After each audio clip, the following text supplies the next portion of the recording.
anytime, from anywhere in America. 877-365-3636. They're ready. Well, the results are in. And they love Patricia Heaton in The Goodbye Girl. Yeah, there they are. Tom Shales doesn't. These guys love her, Mike. God, we never forget, do we? True story. He was a Nazi with one true enemy. Himself. A man of faith, a man of hate, and a soul torn apart. Viewer discretion advised. Oh, no! But you know, they call the movie a different name. What do they call it? The Auf Wiedersehen girl. Ah, there you go. Auf Wiedersehen. Wouldn't it be the Auf Wiedersehen Fraulein? It was. Bacardi Limon. Good afternoon, Mr. and Mrs. Bring It! And all the ships at sea. Bring it! Their comedy will hit you like a sweat sock full of BBs. It's Don Geronimo and my man, Mike O'Mara. Yeah, Robbie. I know that, baby. Thank you for listening, everybody. Every day.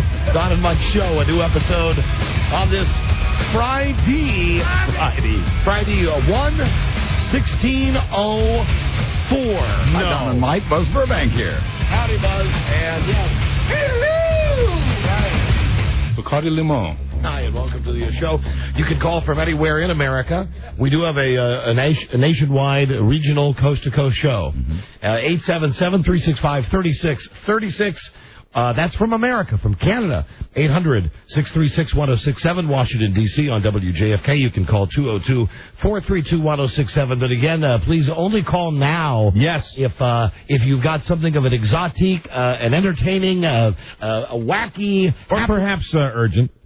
Yeah, yes, urgency always works. Yeah, I mean, if it's something you really feel you need to get on the air. Right But unless it falls under one of those categories, exotique, entertaining, emergency, you got blood coming out. Mm-hmm. Other than that, Blood in the stool is always welcome. Put that right through. wait for the phone scan, but your calls are welcome. There go those phones. Calls are welcome at look at that. at absolutely any time. You suggest a little blood in the stool, Buzz. Yeah, people go crazy. So, listen, today we're too jammed because we have a guest coming in, a funny guy. David Cross is coming in. All right. And my life is a mess, as always. But even more troubling than all of those things, it has to be, God, I was going to talk about Jennifer Aniston, about how much I like her, and I like her in that bad way. I like her in that. Yeah, you like her in a naughty way. I like her in that way where it's like, That's the way. Now, what does that have to do with liking her? What did that have to do with that? That hello? See, Mike, don't let the residual Mrs. Doubtfire thing. Oh, no. Yesterday. Never. No. When, for instance, when I said I like Jennifer Aniston in that way, meaning in that case, that was a way of saying J-O-ing. That I like, it wasn't a Mrs. Doubtfire slam. So now the Mrs. Doubtfire, I'm confused. The hello has just worked its way into So the hello would be that Mrs. Doubtfire hello would be a symbol of sexual passion, or it could be used as you know us. It can be used for anything. Celebratory. I mean, that's the rule on the show. Like Bacardi Limon. You know us. We'll burn through it real fast. Right. And it's not always good because remember, yesterday it could mean pine cone. That's right, being sodomized with a pine cone. But also golf balls. Also sexual. True. Maybe for you, I don't know. Tied together. Well, anyway, sodomy equals sex. Pain, joy, fine line. It wasn't the comment that you made yesterday that Mrs. Doubtfire is a funny movie. I retracted that. I know, but it's too late. It's on your permanent record. Anyway, I like Jennifer Aniston. And, Mike, you brought it up. I was not even going to mention your Mrs. Doubtfire comment yesterday. Okay. I like Jennifer Aniston. I have worked my man to Jennifer Aniston. However, last night I watched her on Diane Sawyer, and I'm thinking, first, why is Jennifer Aniston getting all of this airtime? I mean, she's beautiful, and lots of us enjoy looking at her and fantasizing about her. I figured out some stuff about her from watching that show. Aniston? Yeah, but even weirder than that is this Michael Jackson thing today. That I'm no legal expert. First off, let me say, absolutely, without a doubt, 100% guilty. Guilty! Guilty for so many that we'll never know. You might as well give the guy a collar right now and make him a Catholic priest. I'm positive he's done it. However, we've got this nutty thing in this country, innocent till proven guilty. Yeah, the justice system. I know you're not a big fan. So he's got his arraignment today, and I'm watching it on TV, and he's late showing up, and now he's got the best lawyers that money can buy. Right. He's got the Scott Peterson guy. He's got Don Ephraim. Don Ephraim. That's good. Yeah. Stay cool. Stay cool. He's got some other big hotshot, some guy that just got Puffy off. Ben Brofman. I mean, he didn't get Puffy off, but I mean, he got him off the charge. Got him off the charges. He did. So you're thinking with all these smart lawyers that they'd say to him, now listen, Michael, we know that you are, I'm going to use the word again, exotic. We know that you're exotic. We know that you're eccentric. However, if I'm the guy who's walking in with Michael Jackson to make the first appearance before the judge, when you are almost a half hour late for your hearing, I don't think that this is the outfit that I would have approved for him to wear. And Rob will tell you, I called Rob. It's had to be like 5 minutes till noon today. Right. I'm watching CNN. I said, turn it on. Describe to me the clothes. Now, here's the thing. He has on a spacesuit. A sport coat like Mr. Howell would wear on Gilligan's Island. He has a blue blazer on that has a gigantic family crest on the left pocket. Oversized, goofy size. Yes. Yeah. Underneath this, he has a puffy shirt with a big puffy collar. He also has a ribbon around the neck and a medal, almost looking like something that a veteran of a foreign war would wear. So he's wearing a medal. He's wearing a medal. Also, he's wearing, and hey, listen, let's just be honest. When you say armband, who doesn't think Nazi? He was wearing an armband? Even though it was just an armband that was just white, he was wearing an armband over his blazer jacket. Oh, my God. That had, so he's wearing one of his, basically, in a roundabout way, one of his Sgt. Pepper outfits. Yeah. And, kind of, yeah. And he's wearing his bright red Joan Crawford lipstick. And he's walking in with an umbrella, of course, because it's something like 52 degrees in Los Angeles. Sunny. Yeah. He's protecting his skin. And he even keeps the umbrella open, and I'm surprised nobody told him it's bad luck. Inside, he's got the umbrella open. That doesn't bode well for him. You know, how wrong is it that the umbrella inside was like the most normal thing about his outfit? That's the thing that you could overlook. And the other thing that was, I mean, this is the thing. I can't get this. If I'm one of these attorneys, even if you, and let's face it, they're as crooked as everybody is. They're just in it for the money. Well, they're attorneys. Right, so they're scum. But at least you would think they don't want to be totally embarrassed with this kid toucher. You'd say to him, and I know you're not going to get Michael Jackson to put on a nice blue suit. Right. You're not going to say, Michael, you'd look great in a nice 3-button suit. Well, tell him to go back to Billie Jean with that cream-colored suit that he wore. This thing today, again, is a combination like of half Sgt. Pepper, half George Hamilton, and then you throw in the weird Mary Poppins umbrella. Yeah, and then you got the Nazi thing. You got the armband. Strange mix. What color was the armband? White. Yeah. And there was speculation that might be because of his friendship with Chaka's brother. Louis Farrakhan. That it's some sort of symbol? I think so. I don't know what he's got on the lipstick, and they had bust in from Las Vegas and other parts of Los Angeles.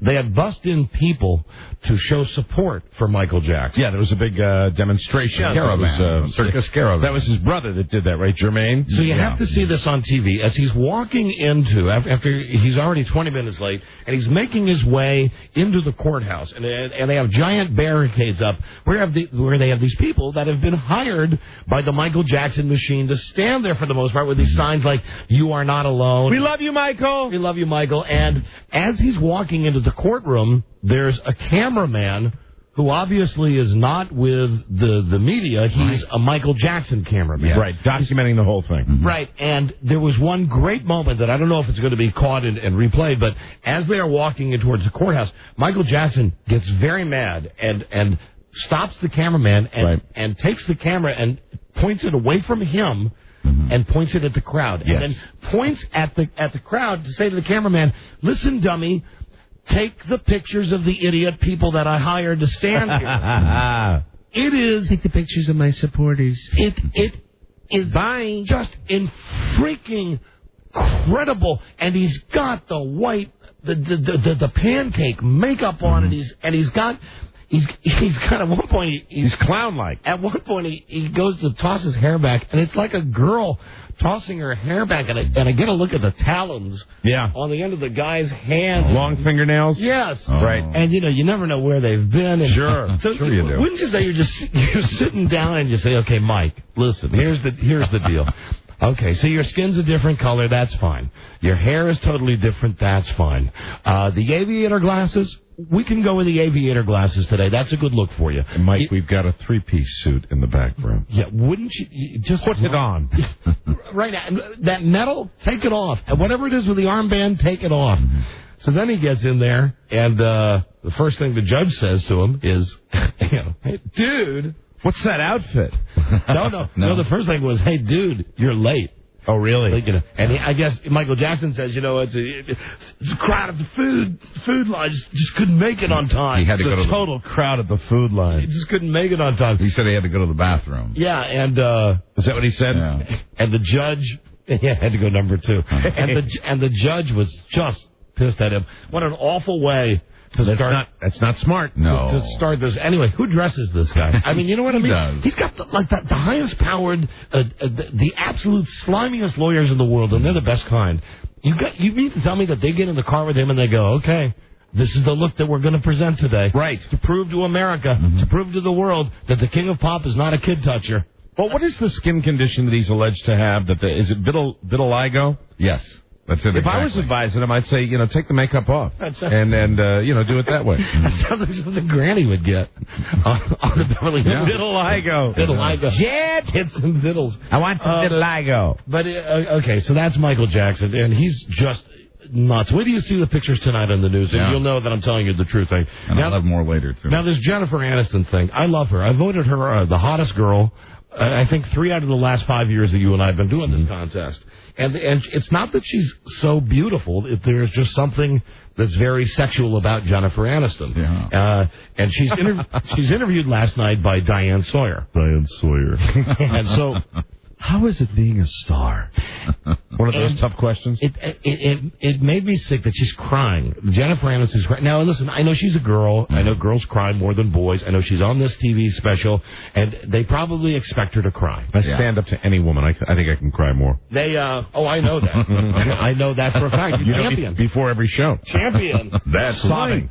Hello! Big Holly Hunter. So she sits down and they start with all the jive with like, how great is it being you, and what's it like with Brad, right? And what's the one thing you'd say to everybody on Friends, and what don't they know about themselves? And she's crying like she's going, how big is this thing?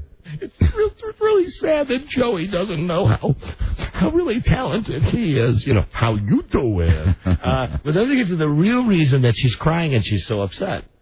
Apparently, and I didn't know this, 2 years ago or something like this, 2 or 3 years ago, her mom writes a book. Oh, yeah. What it's like to be Jennifer Aniston's mother. Mm-hmm. Yeah. And Jennifer Aniston is pissed off. Right. Jennifer Aniston is not. Didn't her mother kind of like slam her?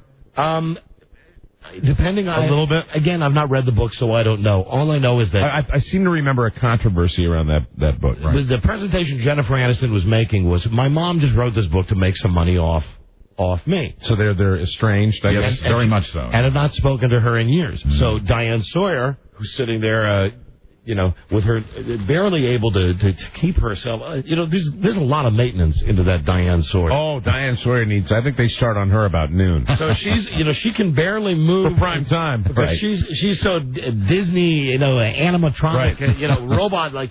But she reaches down and gets the book. There's like flecks of dust coming off her as she moves. If she moves too suddenly. The book that the mom wrote over 2 years ago, and what she does is she goes, there are some. Well, Mike, you do the voice. She goes, there are some pictures in here. There's some pictures in here. And then she goes like this. She goes, and she just rips the pictures out of the middle of the book. And they're pictures of Jennifer Aniston when she was a kid, and Jennifer Aniston with her father. And so is Diane Sawyer going the Barbara Walters route? Is she? Yes. Is her goal now to try to get her yes. her subjects to cry? Sure. And this is where Jennifer Aniston shows that even though she's beautiful and she has a certain charisma, she just is not a good actress. God bless her. That she starts to cry. She says she goes, "Oh my God, where did you get these pictures?" I answer her and says, "They were in your mother's book. I got it from the network." They're in the book." And she says, "I haven't seen these photos in years. I haven't." Like she's shocked to see these photos that her mom put in a book about her 2 years ago. Well, the camera gets that out of some people. And then the bottom line is Barbara Walters says, or Diane Sawyer, I'm sorry, I get a mix. She says, whatever the old broad is, she says, "I think you're very close to working this out with your mother. Aren't you very close? It's a small thing. It's a petty thing. Aren't you close?" And Jennifer Aniston just goes, almost like Robert De Niro crying at the end. And then they finally get down to what it is. If your mom called you, what did you want? What would you want to hear? "I'm sorry." Did the mom call? No, mom didn't. That would have been a coup. The mom didn't call, but or have somebody impersonate the mom. Maybe thinks, Hello, Jennifer. This is your mother. Listen, I know that these people are just on television and they're just superficial and it's a pressure cooker, Don. Don't you understand that? It's a pressure cooker. God, it's like being in here times 2. Just listen, Aniston, I love you, but just eat one. Really, just eat one, honey. No. What did she do to you? You're turning on her. Just eat What one. the hell is this? This is one of the last people that you had something to feel good about. Well, I just hate her being just as phony baloney. Why blame Aniston? Blame Sawyer. Yeah. No, I wouldn't have. Don't let poor Jennifer, who was manipulated by the evil man-woman Diane Sawyer. No, it could have been, Mike, it could have been any of those. It could have been Deborah Norville. It could have been Katie Couric. Any of those people sitting there. Katie wouldn't have done that. You would have got the same. My Katie wouldn't have done that. The same. Was there any mention of Jennifer Aniston's godfather? And that is? In real life, it's Telly Savalas. No. Really? Yeah. I've heard that. An actor. Hey. I've heard that around here, baby. I've heard that on this show before. Yeah, Probably from Rob. Telly Savalas. Bury it. Yes, sirree. Lick it. What does this mean? You won't be able to pleasure yourself to Jennifer anymore? Moisten it and blow on it. I'll do my best, Buzz. Okay. And also, just maybe it's better I don't hear my favorite celebrities speak. Yeah. Because here's another thing. It blows the fantasy for you. What does Courtney Cox not know about herself that you would like to? She doesn't know how really beautiful she is. Now, come on, listen, honey. Of course she knows how beautiful. Listen, my honey, Jennifer Aniston. Courtney Cox has a mirror. Trust me, she knows she's a piece of ass. I think they might start out as normal, real people, and then they want to be celebrities, which means they're not normal to start with. Right. And then they get that tabloid scrutiny for a million years where they can't go anywhere, and I think they become totally effed up. How you doing? Yeah, we're going to be friends. Not him, though. That was the other thing. No, not him. Right. He's the breakout star, Buzz. That's the guy. Yeah, I agree, Mrs. Doubtfire. You know what? I don't care if you put that. If we put. If I answer Mrs. Doubtfire? If you answer the Mrs. Doubtfire by just saying, "How you doing?" Yeah. I don't mind because. I would much rather just respond to in a variety of ways. You're correct, Mrs. Doubtfire. I guess I was saying that you could put I'm the last guy in the world to like Joey, and I like him. Give me another one there. That one? You said it, Mrs. Doubtfire. Here is a call that could be interesting. Josh. Howdy. Hi, you're on the air. Hi, Josh. How you doing? For a reason I'd rather not disclose, the classical station was on in my house, and in the early morning, and one of the disc jockeys took the time to discuss the Arbitron rating. Oh, yeah? Yes, and he also took the time to mention how you guys specifically were displeased with how a classical station could be number 3. Yeah, I would say it's impossible, living here in Washington, D.C. in Chocolate City, that you would have... And most people agree that a classical station be that I've spoken with about that. Number 3 rated station. Right, it was a fluke book. So what did he say? He went on to describe how that obviously you were short of material, and I believe he used the word imbecilic to describe you guys. Well, that's good. So now we're getting in fights with the classical station. I knew it would happen. I bet we could kick his ass. This is new territory. All we need is a thesaurus. I kick his ass with a thesaurus. Hey, Don and Mike. Hello, Michael. Rob, hold on. You got to hear this. Go ahead, Michael. Yeah. Actually, at the beginning of the show, when they were talking about how the father, who was some Greek actor and good friend of Telly Savalas, they talked about how the father had left, and Telly Savalas is her godfather, and actually how she hasn't spoken or seen her father in years, and because he's good friends with Telly Savalas, she hasn't really spoken with Telly Savalas either. Well, and you know, if she'd need a shovel to talk to Telly Savalas. In order to have a conversation with Telly, she'd have to be a mole, a real mole. Absolutely. She'd have to have a drill bit. God, so many things to talk about. Yep. So little time here. My PDA is broken, and while that in itself is nothing major, please don't send flowers. I'll get over it. Here's the problem: that everybody, your ass is broken. My PDA, his organizer, his electronic organizer. I'm sorry, I thought it's pretty darn. Is this the big slate one that you write on? No. Oh, it's the little one that has everybody's phone numbers and addresses in it. The problem is that I'm thinking I'm going to have to go get a new one because I dropped it and like the screen has gone halfway crazy and it's making nutty lines and you can't read it. Yeah. So I'm thinking, well, I never buy the warranty on this junk, so I'm going to have to go get another one. It's what are you saying, Rob? What? A disposable society we live in. Maybe you could sell him one.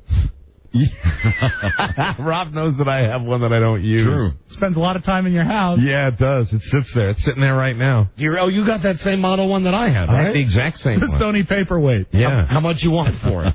How much do they go for? Like they're expensive, $40, right? Like shut up. $400. What did he say? $40. Rob said like $40. Rob, I think they go for like 50,000 yen. He is so your henchman. Do you know that? He is so your henchman. I know he is. And you know what? I'm going to start negotiating with Joe. I need a henchman on this show. I'll take my henchman over your henchman. Yeah, Don got the better deal. So, listen, here's the deal. Not the fact that I'm only bringing up the PDA, which brought me to the second point, that I'm thinking I'm going to write down, as long as this thing is working, the numbers and the addresses that I can get out of this. Right. And, of course, I've got it backed up on hard drive somewhere, but... I'm constantly updating this thing. And then I realize how many of you are in the same situation as me. And I hate to keep saying, let's go back to the way things used to be, because I like things now. I like the way they are. Remember in the old days, someone would have a telephone number. You go, what's Mike's number? Oh, yeah, KL52748. Beach 3745589, whatever it was. You knew people's phone numbers. Well, now people have home numbers, cell numbers, fax numbers, and people have so many numbers. When you get someone's number, here's what you do. You're holding your cell phone, and you say, give me your number. And then you just put it in the cell phone and put it in the memory. And then, as far as you know, like with me with Rob Spiewak, Rob's cell phone, I call it all the time. Right. But to me, the number is 5. Right. Okay. I don't know what Rob's actual phone... Because you hit the speed button. Number is, because, and I know, and I've seen you do this too, everybody does this. Sure. When you go, oh, you got a new number? Oh, give me the number. Right. And you just put it into your phone thing, and you give it the thing, and you don't know the number, and now... I'm trapped because I'm having to go through my telephone to try to find people's phone numbers. That's hard to do. And that's just, that is... What did you do to break your PDA? I was on PDA? Yes. Mine has an MP3 player in it. Yeah. And so I use this thing when I'm... So does mine. When I was on the treadmill. Right. And I was... sweating on it? Running and holding it in my right hand, and I was really running, and at one point it just flew out of my hand, went back against the wall, and that's when the picture just got all screwed up. And I realized I've lost everybody's phone numbers, and I don't know anybody's phone numbers. So everybody that knows me, email me your phone number. Well, we will, but you might not have lost them. All you have to do is do that hot sync thing. I know. Yeah. Here's the problem, though. The hot sync, which I am aware of, I do not update my phone, my Palm Pilot, often enough for the hot sync to work. So you've got phone numbers stored in the actual unit, and you haven't taken the time to hot sync them onto your hard drive. For instance, of course, Mike's new address has been a secret to all of us until this Christmas. But in my Palm Pilot, I still have your old address, your old cell number, your ex-wife's cell number. Right. I've got all the numbers you gave me like 3 years ago. Well, how do you call me then? I push speed dial. Oh, so you got my new number on your phone. And even at home, even at my house, I can't say that I know for sure what your phone number is, because even at my house, I just push speed dial. Okay, so you're in trouble. 7 for mine. All right, I'm going to send them. I'll send all my numbers. So anyway, listen, I know that there's an easier way to do this, but this is a great thing about having a radio show. Everybody that wants me to have their phone number, just send me an email. I'll have my personal assistant call you. Would you have? And how is Raymond doing? I haven't seen or heard from Mr. French in a month. I don't think he's dead, Rob. Really. You don't think? I don't think he's missing either. He just hasn't called. You know what? We got a break right now because David Cross is here. Oh, cool. We hardly ever get guests on this show. He's from Mr. Show. Very funny man. Yeah, it makes me laugh. A great CD of which, unfortunately, we will never be able to play on the radio. Never. The CD is called "Shut Up, You Effing Baby." It's great, and he's here, so being as we actually have someone here, we'll break now and be right back. This is the Don and Mike Show. What brings you here? I heard about your trouble with Fat You. Thought I'd come to lend a hand. Thank you, my son. He's Fat You. He's my own student. The 5 city monks, they've all been killed. It was Fat You and his gang. Where's Fat You now?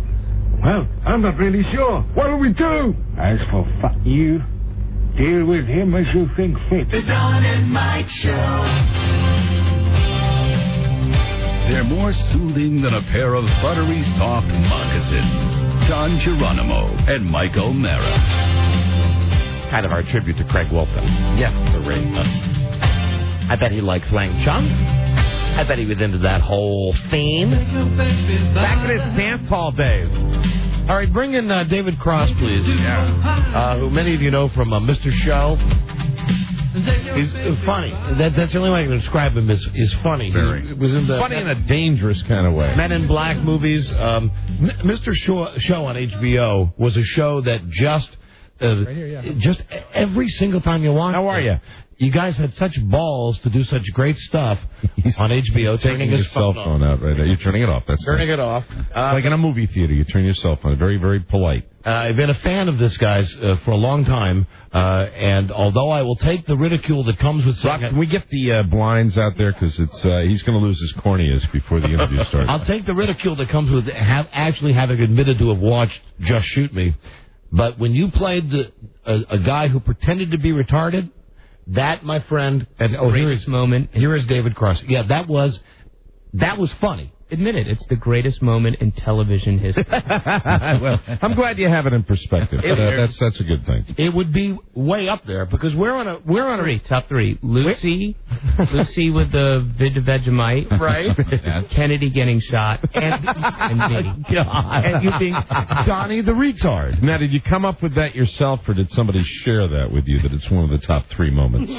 No, I do a retreat every year. I go by myself. Into Joshua Tree, which is this national park in California, and I just spend a week by myself, just me, nature, a 50-inch plasma TV, ton of videotapes, and just review everything. And it just turned out that year that I was that moment was one of the... was that significant? I believe they call that a watershed moment, the defining moment. I was in a watershed. That's weird that you say that, because I was in a watershed. In the park, in the Joshua. At least for me, with my obsession of you, that's where it started. And then you go to Mr. Show on HBO, which was one of those shows that HBO had but never really promoted. It would be like tonight, The Sopranos, Sex in the City, Las Vegas Undercover. Well, anything that would get in the way of Arliss. And then programming from 11 to midnight.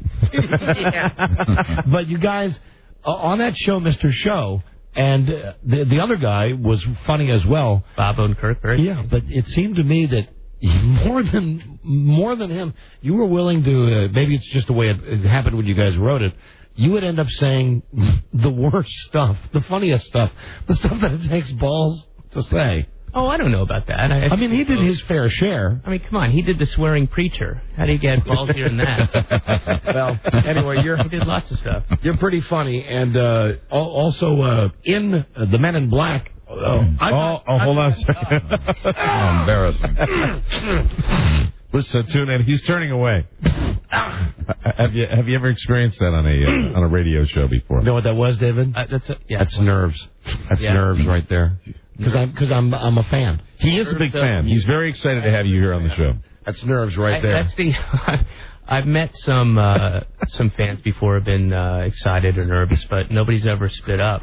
Yeah. Well, now spit up can be vomiting, but that was, I think, pure phlegm. Yeah, that was phlegm and bile. But really, so the stomach is actually a little queasy. I'm excited. You've been talking about this for a week. I'm excited that he's here. I like the dynamic between you two. You're all sitting back, relaxed, arms folded, leaning back against the wall. See, but aren't arms folded? Isn't that a sign of tension, really, when you think about it? Don't you think? I have not read Donald Trump's book. Yeah, that's the way we do the show. He kind of, runs the thing, and I stand and Mike sits. I show up.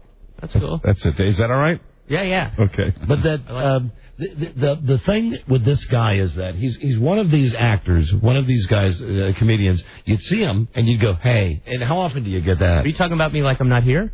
No, I'm saying this to your face. I'm asking you: do people come up to you and say, "Hey, you're that"? Hey, it's you. Oh, all the time, man. Or do they really? I get variances on that. I get a like I was on the train coming down here, you're usually in a situation where you're going to have to be in that place that you're occupying for a while. Right. Whether it's a long line or, an airplane seat or a train seat or wherever it is or a subway. It's not like you're walking down the street or you're at a bar and you can move around. And then you get somebody going, "Hey, man, all right, wait a minute, how do I know you? I either know you or you're an actor." Yeah, I'm an actor. All right. What have I seen you on? You got to do it for him. Want me to give you my resume? No, what was it? I've done a bunch of stuff. TV, movies? Yeah, maybe. I don't know. Yeah, see, I'd be the worst because I know a little bit about you. Everybody's staring at you. I risk there for another hour and a half. I risk coming across as an idiot for asking this question, but I have to ask it. Who are you? We were out in Los Angeles the last time we were there. I don't even remember what year it was, but David, dine at Vivian's. Yeah. When in Los Angeles, dine at Vivian's.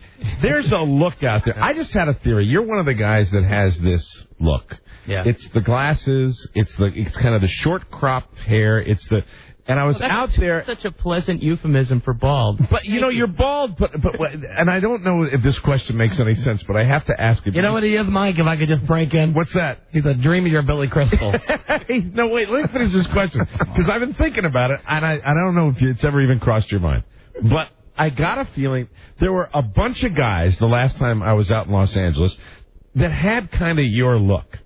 And it's not necessarily the way you look. It's the glasses in particular. And it really, I said to myself, this look, and this is a few years back. He has the Ashley Banfield glasses he's got on. The heavy frame glasses. And I said, this look looks like there are a lot of guys trying to parrot your look a little bit. Trying to mimic your look. Rather. I don't know if that. I mean, I don't know if that's the case. There are definitely. I mean, first of all, the shape of my head and my balding pattern is pretty, rampant. Yeah, it's a standard. I know the male pattern baldness. Right? Yeah, but in mine particular, and kind of the shape of my head, because I see a ton of guys in New York. I live in New York, and so I see a ton of guys who look like me. But then that's kind of presumptuous, And but you've been wearing the glasses for a long time, right? You've had that since I was 6. But I mean, that type of frame type of deal, you've been doing that for a long time. Yeah, some variants on this thing. Yeah, and I just said, there's some guys that are trying to pick up on this. Yeah, that might be as true as a look. Yeah, I mean, okay, I'm glad that made a little bit of sense to you. I just said if I was to see you, and of course I know that you would have to question whether it was in fact really me. You're a performer. One of my right. You're a funny man, but if I didn't know that, I'd look at you. I'd go, well. All right, maybe you are one of those computer guys.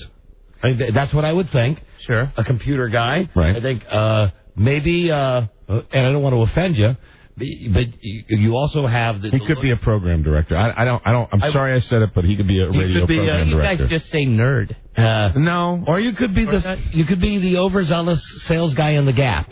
And really, since you said, why don't you just say nerd?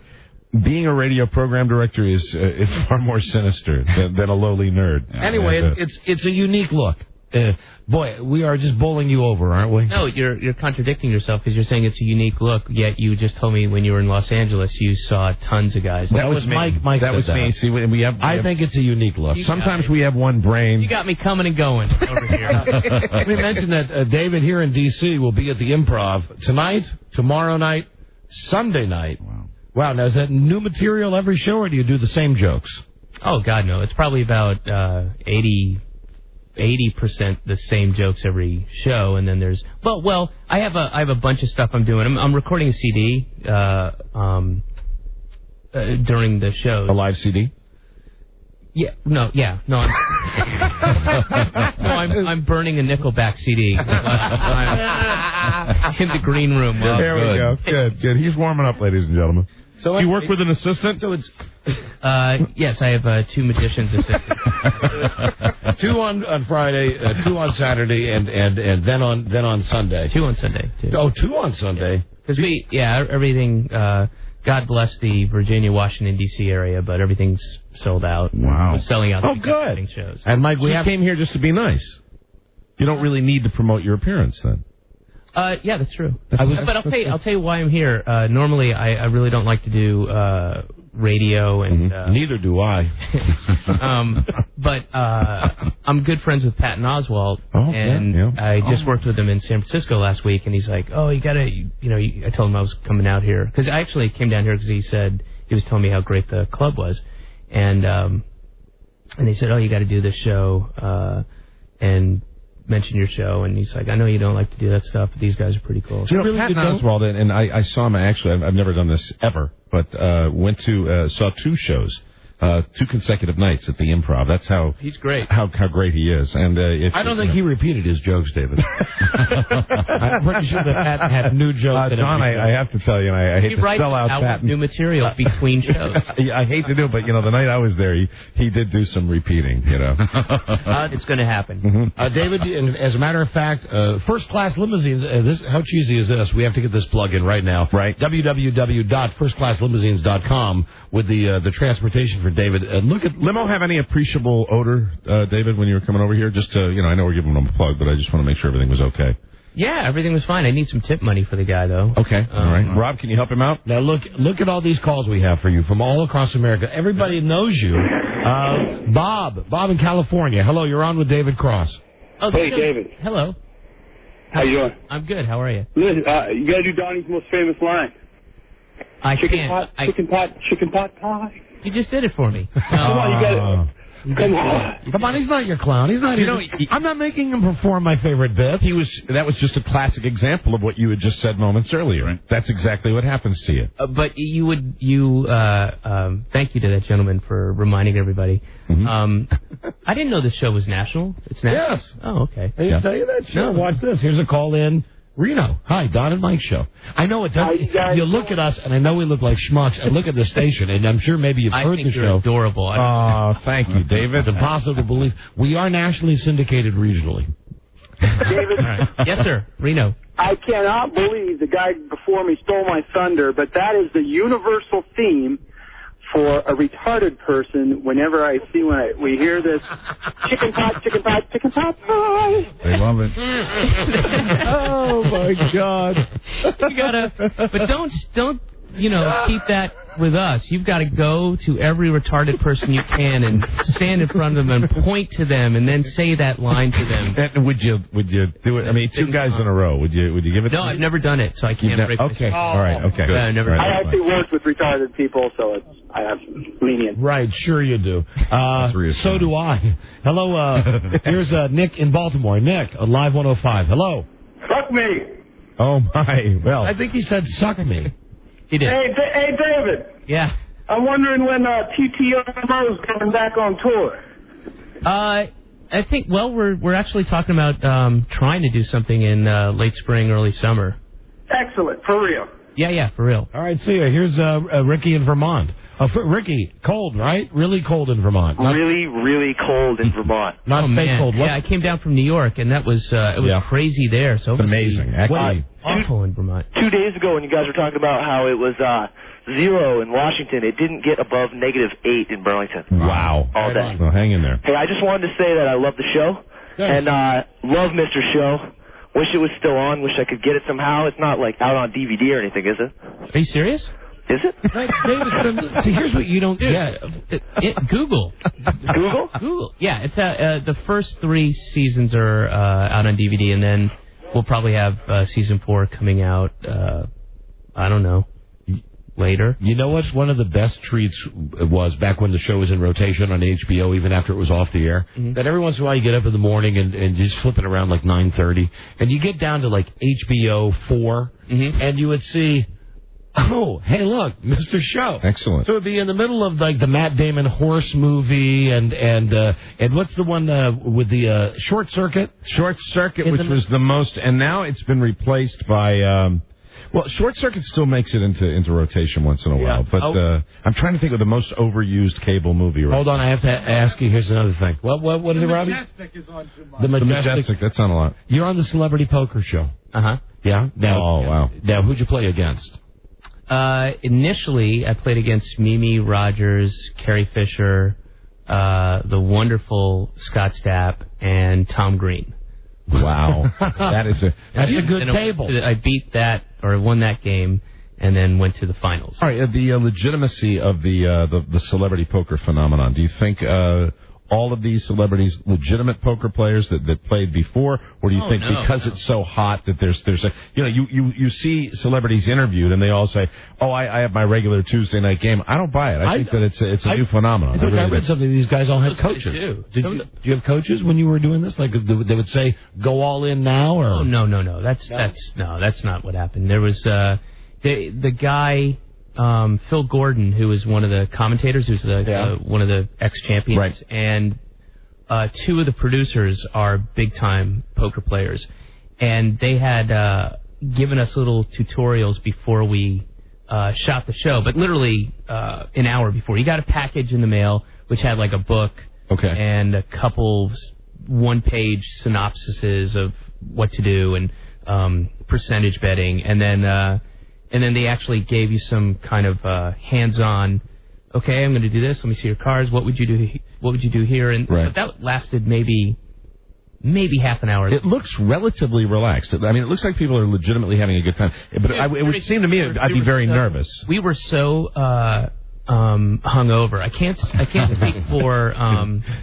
Oh, yeah, everybody at my first table was hungover and drinking. And it started like it's Vegas. You fly in the night before. Right. That was Game 6 of the ALCS. Okay. And, and everybody's just drinking. And I got to bed at like literally 5 maybe. Right. And then had to get up and go put on makeup. And everybody who came in was hungover and then started drinking. We started drinking during the show. So reactivating the alcohol already in your system. Yeah. That's funny. You're a celebrity, you're drunk, and then you get up and say, I have to go down and be on Celebrity Poker now. I have to go get my makeup on now. Like Emily Proctor or something ordering a glass of wine. And I said, maybe everybody is partying while that's going on. Those things were taped at about, at least my initial game was taped at about 1.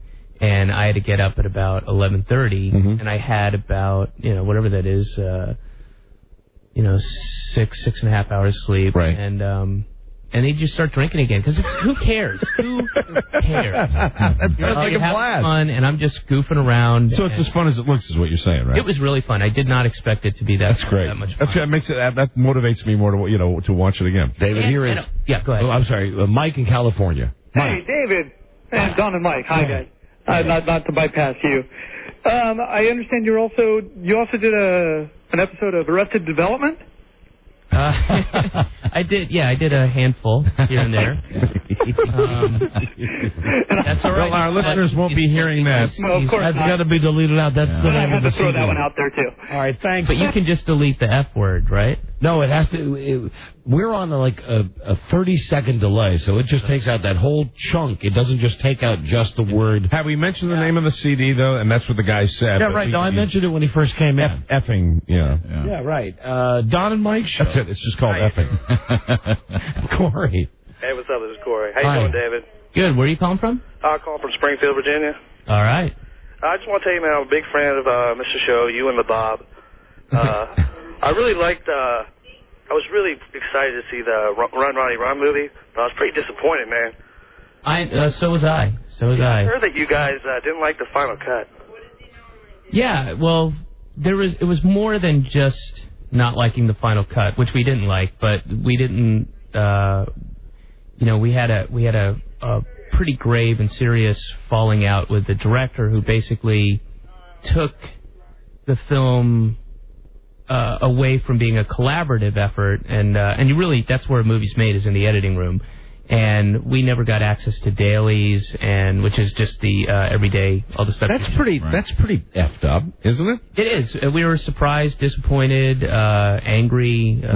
Still feel that way. So what do you do when you work on a project and then it's out of your hands, and by the time it goes out to the people, you go, well, this is not the movie I made. That's pretty much what you do. I mean, we were fighting with New Line and the director and everybody. So the director ever give you a reason for that? Why he's not doing it? I mean, I'm sure he comes up with some line of BS, but well, I don't like you. No. I honestly believe, and there's varying opinion about this, but my belief is I think he, without meaning to be, a dick or anything, he felt like, look, these guys don't know how to tell a story. They're funny and they're great, but I'm the only one who can sit in. They're going to mess it up with their jokes, And I'm serious. I'm not even trying to be kind of a difficult attitude, though, when you're making a comedy. Well, it's ridiculous. You're trying to make the funniest film you can. Isn't a comedy? And he's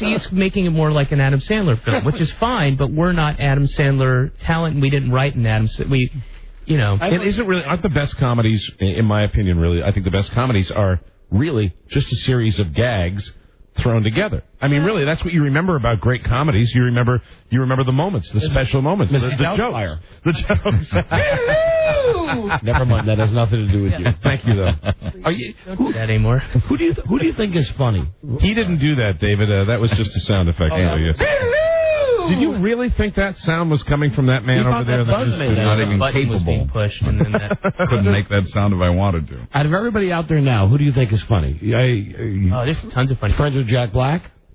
Yeah. I mean, Jack's extremely funny. Didn't you do something with Tenacious D? Co-wrote it and co-produced it. Right. So on the air. Right. I mean. Yeah. Duh, I'm like throwing you softballs here because.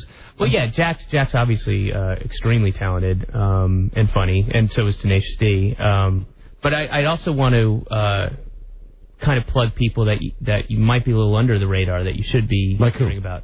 Well, like Patton Oswalt. Oh, absolutely. I am. Who is he? You didn't go see the show, and I'll tell you, you would laugh your ass. I think he's really smart. I hope that he gets the big break that he deserves, because he is great comedian. Oh my God, he's one of the best stand-up comedians I've ever seen. Great comedian. He does a lot of stuff in New York. He's now writing on Conan. He's great. Paula Tompkins is great. Brian Posehn is great. I think Sarah Silverman is really brilliant. I think she's annoying, but you can move on. Some people think she's annoying. I think she's a great joke writer. I think she's one of the best joke writers out there. And who's bad? Who's out there that we would have heard of who you think is bad? Let's just say bad or overrated. Either one. That's great, Mike. Either one. Sorry to put you on the spot. I'm trying to think of today's current crop. I don't think Jerry Seinfeld is very good. He rarely makes me laugh. I think he's... See, that's great. Okay, let me just stop you. That's so anti what everybody would say. It's funny that you really think that. Hey, it's great. I don't think it's funny that I think that. I think it is. Do we have the tape of Jerry talking about his audience? Yeah, this is where like a child. I think this was our ultimate falling out. On some level, we agree with you, but Seinfeld is a funny TV show. I'm not talking about Seinfeld, the TV show. I'm talking about a stand-up. I just And I don't hate him. I don't loathe him like I loathe Whoopi Goldberg. Oh, no, why do you loathe her? I'm liking it. Phenomenally overrated. She has not said one funny thing in her life. Amen. And she's a hack. She's mean. I hate her. I just cannot stand her. Cool. We don't get people that deliver, and we love the bad stuff. We do. We enjoy it. We think Jerry Seinfeld is probably delivered one of the most pompous lines ever given by any performer about his audience. This is towards the end of the run of Seinfeld, and somebody says, "Well, what you've had this show for 10 years." I'm talking about the final episode. Yeah. Isn't that what he's talking about? What are people going to do without your show? You have to think of the audience as a child that you're in charge of, and you have to do right by the child, and the child will ask for things that they shouldn't be given. No, because it'll make them ultimately less happy. It'll be a better feeling for them. They'll look back on this thing and have something that they experienced in their lives that didn't go to hell. F you. Now you can laugh out loud at that. You're holding a hand over your mouth laughing at that. Isn't that funny? Oh my Lord! Yeah, that's awful. The audience is a child. It's pompous. Is exactly whatever you said when you guys said that. Yeah, that's what it is. And we were so disturbed by it that we sent one of our crazy listeners to his HBO special, and now you're just showing off, Mike. I'm proud of it. Well, I got to say, I don't hate Jerry Seinfeld. I mean, it's not. I just hate Whoopi Goldberg. Yes, I just think he's overrated, and I don't find his stand-up that funny or interesting. Tell me if you think this is funny. This is his stand-up.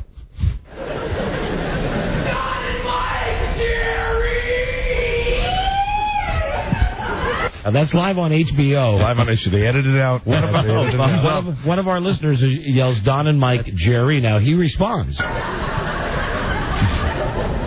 didn't understand you, sir. Don and Mike, Jerry! It's at Carnegie Hall. No, I was right the first time. I don't understand you. Well, thank you, sir. Whatever that was. Jerry!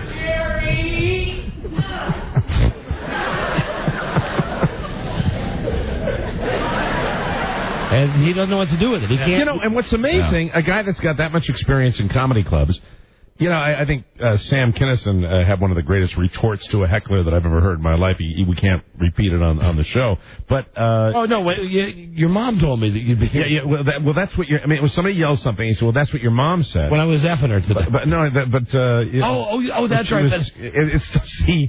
It's so foul you can't say it on the radio. It was hard to understand because her mouth was full of my. and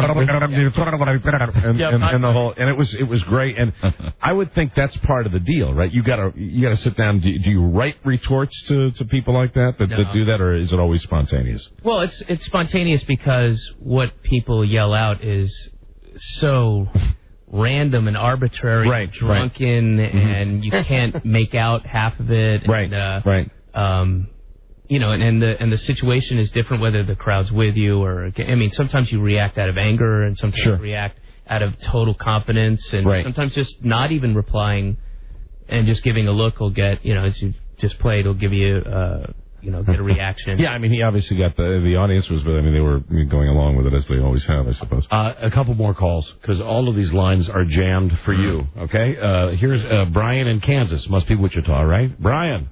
Yes, how you guys doing? Don, Mike, Buzz, Robbie, Dave. Hi.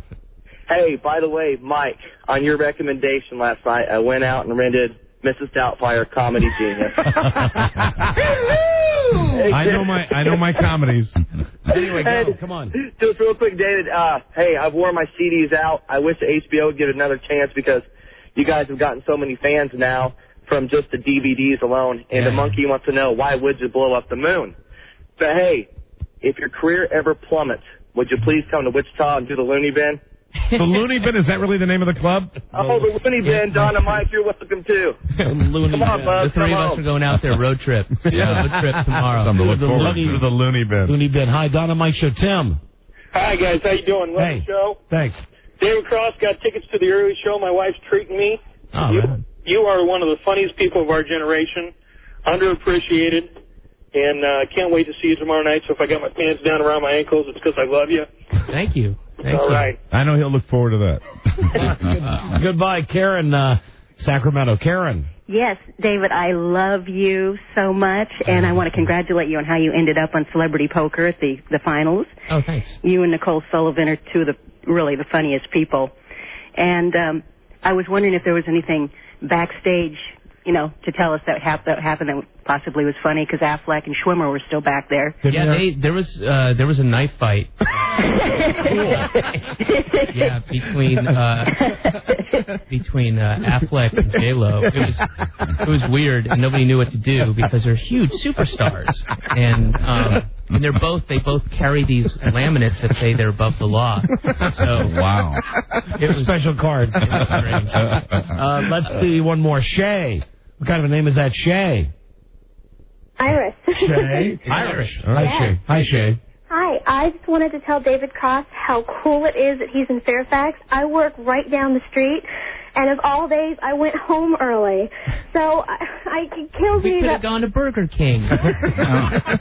Would you have been stalking him today if you hadn't had to go home early? Yes, I love David Cross. We got his DVD for Christmas, and we've already worn it out. Do you want to bang him? Yes. Do you really? David Cross, please to describe the typical David Cross groupie, please. Could you share that with us? My mom? Honestly, they're I gotta say they're really, for the most part, really cool, and luckily my type. Which is it's usually there's like a kind of a indie rock Suicide Girl kind of vibe to them. Maybe a little gothy, maybe a little. I'm not kidding. Piercing? I know you're not. Piercing, and that's what I'm into. Yeah. And is that you, Shay? Well, I have tattoos. I don't have piercings. Yeah, girl. You don't have to have piercings. I'm just saying, yeah, and piercing substitute tattoos for piercing. But you could get a tattoo and come down here right now. It's great. It's nice to know that you're type, though. Bye, Shay. Bye. Bye. Hey, we guys, if I can pull this up. What, you got a tat? You got a tattoo? You got a new one? What do you got? You have to describe it. Oh, wow. What the hell is that? Look at that thing. That's gigantic on your arm. What? Wow. What is, all right, let me see that. Is it a pig? Glitter. Yeah. What is that a pig? Is that the... Yeah, but it's... That looks like the boar in one of those Disney films. What the hell? What is it, David? What is it? It looks like a pig with a... It's a cross between a pig and the... It's a pig, and it looks like the ribs, short ribs, are being expelled from its body in a bloody orgy. Is that what... And the pig itself has a tattoo. I don't know if you can notice right. Yeah, that's cool. Right there. Wait. The pig has a tat? Right there. And it's got like a little star tattoo. It says... It's a kosher sign. It's a kosher sign. The pig is serving you his own eviscerated rib. Wow. Of barbecue. That is... So that's a real tattoo? That is... That's henna. No, that's what I'm asking. That is very disturbing. See, because I thought I had the stupidest one in the world. I just... was there any... was there... Wait, you're implying that mine is now the stupidest one in the world? Well, is yours stupid? Hold on, let me get mine down here. You see that? You're ruining your sweater. I'm a big Batman. To, tell Shay about the tattoo. Oh, Shay's gone. She's gone. She's gone, but we have her on caller ID if you like. That's right. Where did you possibly get the idea for that tat? It's obviously a custom. Yeah, they don't have it next to the Tasmanian devil, I've got a couple good friends in Atlanta who run a tattoo shop, and they're amazing. They're great. And you said I think it would be funny and make a statement that if the pig somehow it is had his chest inside with the ribs. It's one of those things where I had been saying to these guys. I've been saying to Shane, my friend Shane, he's like, "Hey man, when you gonna let me tattoo you, man?" And I've always been, I'm going to. I just have to think of the right thing. I have to think the right thing, and years went by, and I had, thank God I didn't get other tattoos when I was really, really drunk. Like I had, unlike the one you have now, which you got when you were cold sober. It's a good, clever conversation piece. All right, yes, there you go. And it's well done. It is. Now that it is. The artwork is magnificent. But I was at the Silver Lake Junction street fair in Silver Lake in Los Angeles, and everybody it's just a big drinking music sausage fest, and I was really, really, really, really drunk, and I went into a tattoo parlor, and I was like, I know I'm gonna get, and you know the Jesus hands where the hands are kind of bloody and they're out like that. Right. It's just Oh, the sure. hand part, Right. and then on the top is the ribbon, and it says Inri, you know. Right. Yeah. Right. I was gonna get that, but in the ribbon, I was gonna put, "Oops, I did it again." How lucky was it that the guy wasn't there? Yeah. Because right now I'd be showing you that. Sure. So just tell me, with the guy in Atlanta who did this one, when you came up with Shane Morton, tattoo shop, great. Came up with the idea, how did you pitch it to him? I mean, when you just conceptually had it, you said... He was actually, he was crashing at my place. Him and his wife were up in New York visiting, and they were crashing there. And I was like, hey, man, I thought of my tattoo idea. And he had a piece of paper. He's a really great artist. And I described it to him, and he just started doing it. Well, how did you describe it to him? I said, big pig? like a Max Fleischer-looking kind of cartoon. Right. That nails it right. Yeah, like a kind of smiling cartoon pig that is serving you like on a tray, but you can see the entrails, and it's open up. He's like eviscerated, and he's serving you his own steaming, freshly made barbecue ribs with a big smile, and there's blood all around, and then the pig has a kosher tattoo. And it worked. It works on a variety of levels, in my opinion. I'm laughing. That's good. Oh, my God. That's good. I stole the idea from Jerry Seinfeld. All right, you're good. Get out now. You're excused. This was a good experience. Now you're all sold. Are you all sold out at the Improv this weekend? Is there? But there's Sunday shows that are available. Yeah, the Sunday late show. I think there's still tickets available. Okay. Yeah, but everything else is sold out. Great. God bless you. Listen, we want to thank you for coming in. You didn't have to come in because you don't need to sell the tickets. But no, this is very nice, and you're a funny dude. And, you know, all right, steered me right. Good. Website? Do you want? That's not going to make the air. Oh no! Ladies and gentlemen, you didn't hear that. Actually, and he is a bad man. Actually, David is a bad man. No, Bob, I was going to say I've been to that website 100 times. You're not there, David. I'm in the back. Oh, God. All right, get out of here. Really, this is how we do it on the show. David, it's give a nice round of applause. Pleasure to meet you. Really a pleasure. Thank you guys, David Cross. Thank you, man. Thank you. I'm a big. Oh God. Well, I'll tell you. Talk about leave them laughing. Jesus. Oh my God. Too bad y'all couldn't hear that. You know, that's when I wish all the censors weren't around. That needed to be heard. Thank you, David. Thanks a lot. Sea sucking whores. Right. .com. Sea dripping. Oh, sea dripping. That's right. That's right. Yes. Well, David. No. Okay. Yes. Oh, I wanted to get a copy of what? Well, hold on. We're still on the air. He's talking. We're still on the air. Yes. All right. Go ahead. I just wanted to get a copy of that Seinfeld thing if I could. Oh, yeah. Absolutely. Okay. Yeah. We'll run that off for you. Yeah. That's absolutely. That's enjoyable. That should be your new mantra. You have for to every think show. of your. Remember, David. You have to think of your audience as a child. I'm going to play that before I go on. That's good. Have some great shows. You are one funny guy. Very good. I love you. Thank you. All right. Really, it's a pleasure to meet you. Bye-bye. That's a good bill right there. Yo, Pat and that guy, if they ever perform together, and that's terrific. Such a good retard on Just Shoot Me. Nice to know. And on Arrested Development. And I really wish, it's embarrassing when I spit out my water and the audience doesn't get to hear that, What he said, not me spitting out the water. Right. His answer was funny. Yeah, so what's your website? www.seadrippinghorrors.com. and it went through my nose. Thank you, David Cross. What went through your nose? Oh, my. Oh. Yes, and thanks to that guy for the Mrs. Doubtfire. I'm forever branded. You've been successful. We'll be right. This is the Don and Mike Show. Esparto, California. Hello. Larry King, my question is for Joe Ellen. Joe Ellen, from where you're sitting now, does it look like Larry paints his bald spot that Don and Mike show? What? What? A very intelligent question, sir. I know Don and Mike, and of course, one of them fell out of the crib as a child, as I remember when they were in Washington. I think the other one pushed him. I think they know each other since childhood, but I have no idea what he's talking about. But a very good question, sir. It shows that you're really keen on things. I'm glad you waited an hour to ask it. I have no idea what he's talking about. The Don and Mike Show. You can call Don and Mike anytime from anywhere in America. 877-365-3636. They're ready to believe you. I've had it up to here with the likes of you people.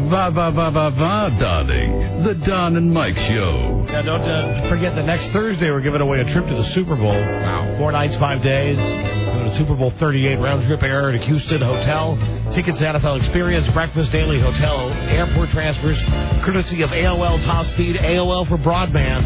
AOL Top Speed makes your web pages load faster. On dial-up up to 5 times faster, 2 times faster on AOL for broadband. Hallelujah. Hi, baby. Next Thursday, the all-nude Real Talent Show. We've had talent shows on our show before, right, which have been, in essence, freak shows. Yes. This time it's all female. Real talent this time. Mm-hmm. All female, all nude, but real talent. Singing, dancing, comedians, magic. Somebody who's double jointed, would that be a freak or talent if they were able to? That's freak. Yeah. That's freak. We're looking for talent. Okay. This is like Star Search type stuff. Magic. Yeah, dancing, as I mentioned, juggling, Shakespearean-trained actresses. Yes, dramatic readings would be encouraged. Playing an instrument. Next week, we'll start taking your telephone calls. Flautus. And your emails, and that's next Thursday, so just plan on that now, girls, to win your trip to the Super Bowl. I was talking about Michael Jackson at the beginning of the show, which I just don't understand, and Jennifer Aniston, which made me angry. But this really makes me angry.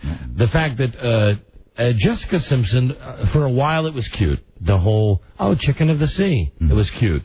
You see Newlyweds once or twice on MTV, and you go, cute. Right, exactly. Kind of funny. Then you start seeing the headlines in the Entertainment Weekly where they go, Hollywood's hottest couple, and they're so smart that they let you think they're dumb. And meanwhile, on that show, which, really you said check it out, and I checked it out, not enough of her boobs. So she hides them. What's with that? Of course she does. Well, that's wrong. That's her whole thing. That she's, wasn't her whole rap that she saved herself for this 96 degrees guy? That and she's not as crazy as Britney. Right. She's not as crazy as the rest of them. She is now assigned to do a special on ABC that could become a regular TV series that stars her and her dumb husband, Nick. Oh, Dumb Nick. Didn't that used to be one of Lisa's boyfriend's names? No, Dumb Nick. Before she married Charlie Broyhill? Absolutely. So anyway, it's a different Dumb Nick. Oh. But they're doing the show together, and it's going to be a music variety show. And the schmucks that have greenlighted this have said that they think it will be a year 2004 version of the Sonny and Cher show. Oh, my God. How awful is that? Pretty awful. Because, variety shows are so popular nowadays. Mm-hmm. She also has a sitcom pilot deal that she's putting on hold. She's hot. So she can do this thing with her dumb husband. Billy Crystal. I mentioned Billy Crystal when David Cross was here. You did. That he looks like, he has that Billy Crystal look. I'm really surprised that he accepted that insult. Yeah. I think it's a much more handsome Billy Crystal. But it's that bald with the beard thing. Right. Billy Crystal, Buzz had this on the news show the other day, is going to do the Oscars. Mm-hmm. And now, of course, it's Billy Crystal being Billy Crystal with the quotes. I'm just going to read quotes. Billy Crystal is another one who thoroughly enjoys, a la Jerry Seinfeld and Jerry Lewis, a really long, lengthy channel crossing in Lake Mead. So get ready. Here we go. These are just quotes. This is Billy on Billy? Yep, he's talking to the Television Critics Association press tour yesterday. Let me talk about me. Wherever I go, people ask me, why aren't you doing the show? We want you doing it. And after a while, you have to pay attention to that. Oh, God. Give them what they want. Yes. As long as you want to do it. So it was Whoopi Goldberg, Steve Martin, and he said that Billy Crystal said, every review of the previous 8 telecasts that I was not involved in referred to me. Now, all right, now, just a sec. Okay, I want anybody who's ever been in a school play to analyze that amount of ego. Can you read that one again, really? Because this has to be analyzed. This level of egomania has to be analyzed. It's a long quote.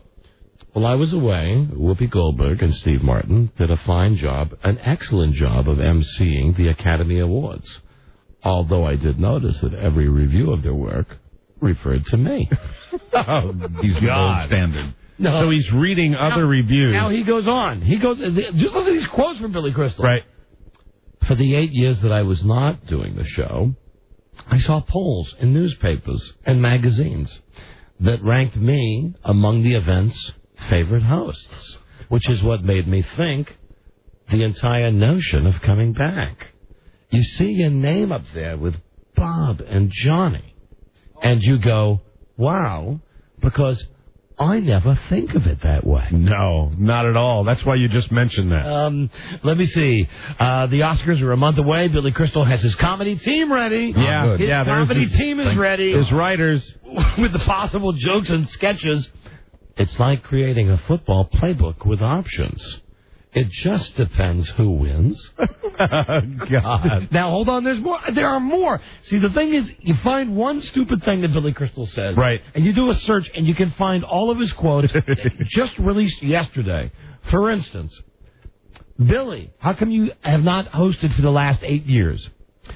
It's only last year I felt the itch to do it. The war had hit. I wanted to be in the limelight. I wanted to feel the extra pressure. Oh, God. The war had hit? Yes. That's why he wants to do the Academy Awards. Steve Martin did an excellent job, but when I was approached about doing it, I agreed. It takes about 3 months to prepare, which is going to be compacted this year because the broadcast is a month earlier than usual. God. To say that it's not nerve-wracking is ridiculous. Once I say yes to the Academy Awards, I have a headache until I say, good night, everybody. Oh, God. God damn. Come on. How awful is that? How awful is that? Mike, and I try to find something for you every day. Yes, I know you do, and I really appreciate that. Congratulations to Billy Joel, who got married again. Really? He did. Yes, he did. And why does that impact me? Billy Joel is 54. Oh, God. And his new wife, Katie Lee, no relation to Kathy Lee. Right. She is 26. So I just saw that and I thought, God bless him. Hi, Mike. And in a way, it does make me feel better. Thank you so much. And we broke this earlier this week on the show.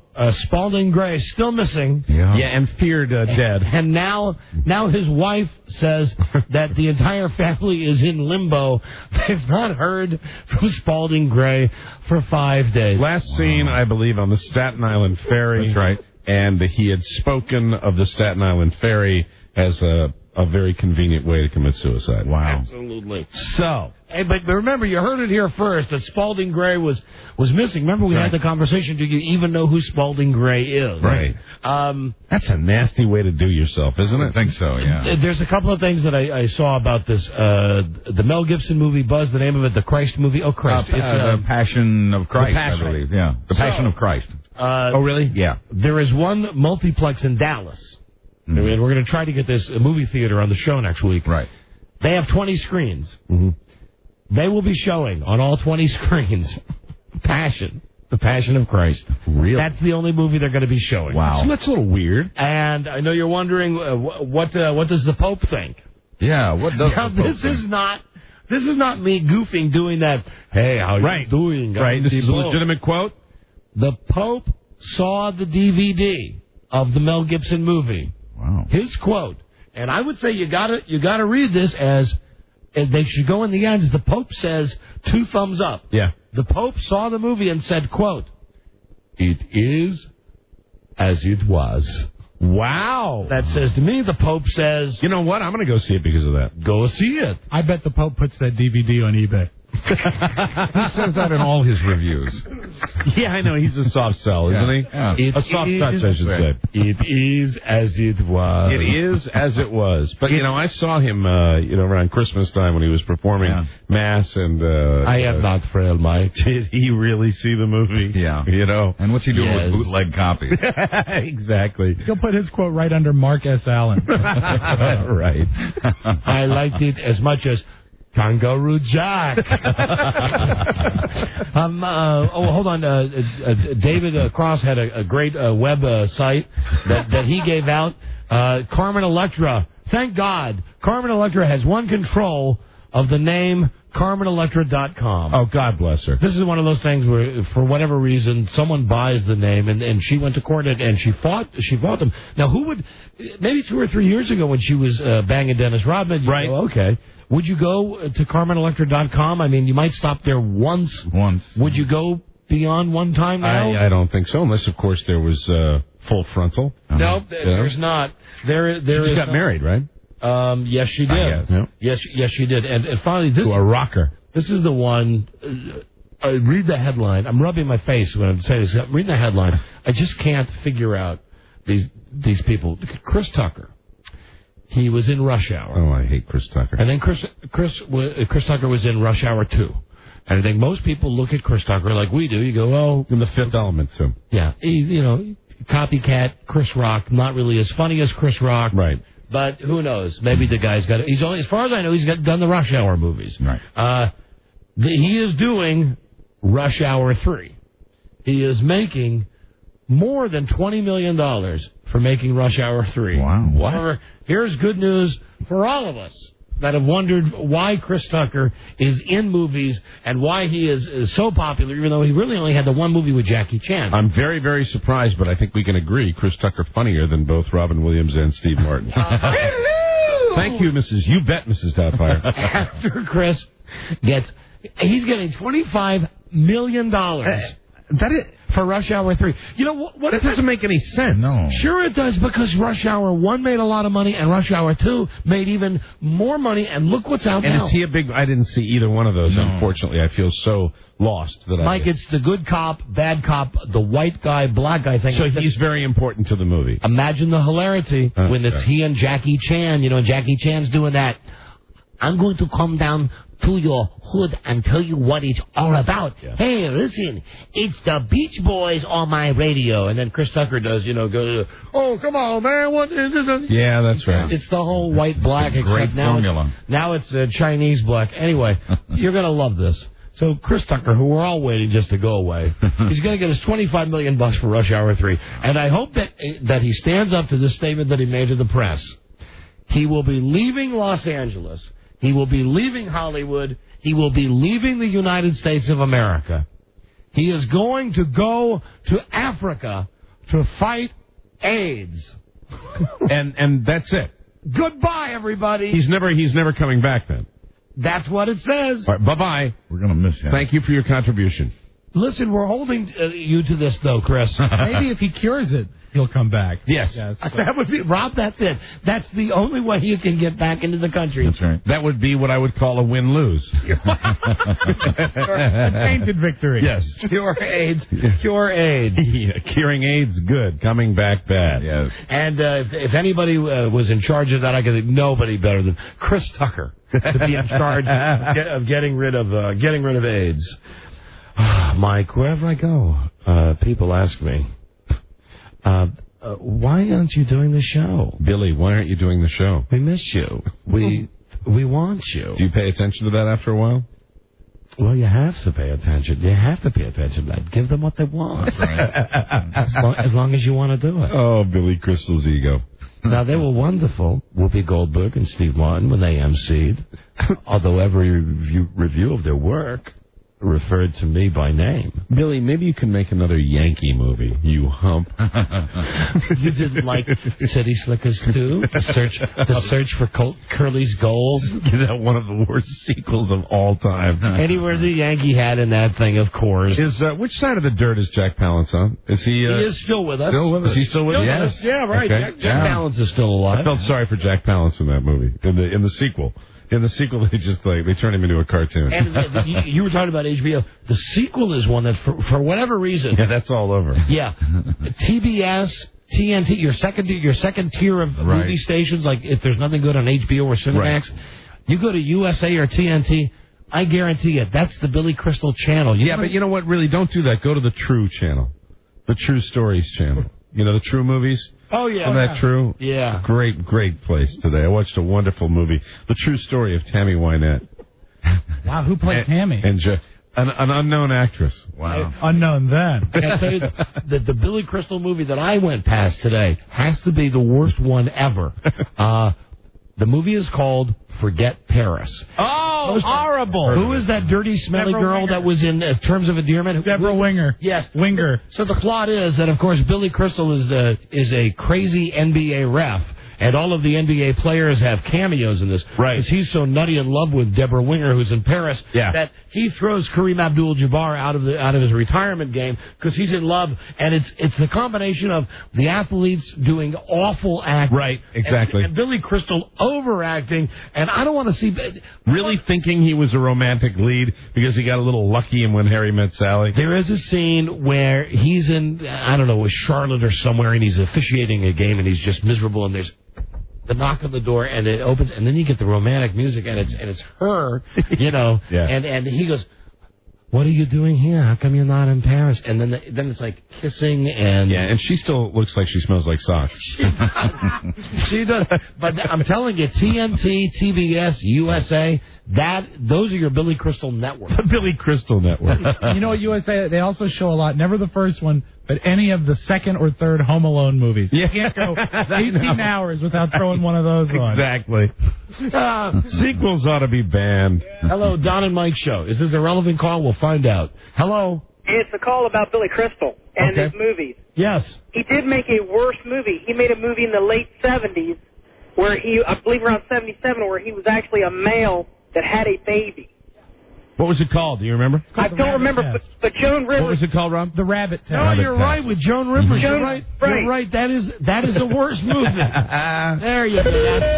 That's a prize. I always think he made Forget Paris so he could say, when I was shooting Forget Paris. Because it sounds so jive Hollywood. That's a good tip-in. You get something. What's your name, my friend? My name's Mike. Mike, where are you from? Salisbury. All right, Mike. Oh, you're listening on 96 Rock? Yes, I do. That's a good boy. You've won the box set for Curb Your Enthusiasm. That's from HBO. And one other Billy Crystal note. Kevin. Hey, what's happening? Radio God. Howdy. Good. Hey, I just called to get yelled at by you guys. You were ragging out on Billy Crystal saying that he wears Yankee hats in all of his movies. Yeah. Actually, it's a Mets hat. Yeah, City Slickers, at least City Slickers 2. Right. He's wearing a Mets hat. Did he wear it in the original City Slickers? I'm not sure. That I can't tell you, but I know in City Slickers 2 he had right about that. a Mets hat on. I know. Right. It still has the NY on it. It still has the NY. Okay? Hey, it has the NY. I'm glad I could still get you guys here in Harrisburg, Pennsylvania. We lost you there for a while. We're glad we have you back. Keep rocking on Radio Again, God. this is news to us. Yeah. Is it a different station? No, it's still 1350, but for a while there, I guess it was during all the negotiations and the BS and all that network stuff. They were doing ESPN because this station gets shared by ESPN. All right. 1350. A great frequency and a great price for an entree. I'd rather have a root canal than listen to them. Glad to be back on, but just know that for the weeks and the months that we were not on ESPN, that we were on and ESPN was on during the Dan Patrick show and the Linda Cohn show. Of course. You couldn't read a review of those shows without mentioning the Don and Mike show. Yes, Don and Mike. Don and Mike, yes. Thank you. Thank you. Yes, my manic friend. Goodbye. See you. It had an NY on it. I will be right back. Is the Don and Mike Show. We're concerned about AIDS inside our White House. Make no mistake about it. The Don and Mike Show. Bacardi Limon. Please remember to wake them and feed them a cherry pie. Don Geronimo and Mike O'Mara. All right, we'll get to the Friday favorite right after this. Best part of that record right there. Absolutely. Yep. Right? Can you name the band, Mike? They're from Philly. I think they used to be on our old morning show. Man, I got it. I know it, and I'm blocking it. I know what it is. Think Teats. The Hooters. Oh, my God. The Hooters. And We Dance. Man. And, I mean, they were big for a little bit of time. Yes. And how can it be that they had a record that all three of us, now we're hearing this going, this is good. Yeah. There's no radio station that would play this record. No way. That's why we have such great ratings, except for the classical station. Yes, absolutely. This is Radio Sus. Can you imagine you play? I heard a rumor, though, about those ratings, Don. Yeah. I just heard a rumor floating around that they might still be crunching the numbers. No, we weren't gonna. Who's being a bad boy now? I know, I'm sorry. Who's being the bad boy now? I'm sorry. It's been on my mind. I'll shut up. I'll shut that. But, you know. Been on my mind, too. Truth is the truth. Yeah. I know it is. That's right. It just don't make sense. I know. It just don't make sense. Yeah. Big surprise. See, we can't even get into it now at this point. No, can't do it. Continue it on Monday's episode, Ever Forward. Oh, and the Friday favorite. I think you're going to like this one today. Come at it from a different angle. And you'll see why. We've had President Bush on Jeopardy before. Today, though, no talk about the war. Mm-hmm. No talk about the economy. Okay. Come on in. How are you? How are you, Mr. President? I appreciate you going by the ground rules, Don. It's nice of you to actually go along with what I'm suggesting and not talk about the issues such as the economy. I'm here to talk about my new space policy. Now, I'm very excited. You know, this week, I should tell you, my fellow Americans, that I went on the stump talking about my exciting new space policy. That you want to go. I am fascinated. I am fascinated by space. And I have been for quite some long time now. Well, that's why we have this crazy Martian music, because you want to be the president that puts man on Mars. I am Hold on a second. My speechwriter gave me this one. I am rekindling America with a new spirit of discovery. I'm not quite sure what that means, but I'm excited about it. Sure. I know you will, too. Can you tell me Good why? to see you, son. And you. How are you, Buzz? Hi, Mr. Right President. at J. Robbie. Thank you for the card. The Fiery Red Planet. Fiery Red Planet. I would like to discuss, if possible, as I requested this airtime on the Don and Mike show to discuss my exciting new space policy. And I have been briefed by some of the top experts in the administration, and that's why in this bag, NASA, I have my new, very, very exclusive space documents. In a bag. Was it now? Are these? I pray that these are like top secret government. These books that I hold in my hand right here have been compiled by only the biggest experts on space, and I am going to share them with you. Some of my thoughts, if you see here. All right. Now, a lot of people want to know why you feel this commitment. The need to make the commitment to put man on Mars, and I see you're going through, that appears to be some kind of technical manual you're looking at? I will be able, with these manuals, because it's complicated stuff. Yeah. And they briefed me last night for about 6 hours, knowing that I was going to come on this show, and they gave me, initially, with some of the experts that came by, I had a difficult time grasping all of the concepts so that what they did was they provided me with these, they're called manuals.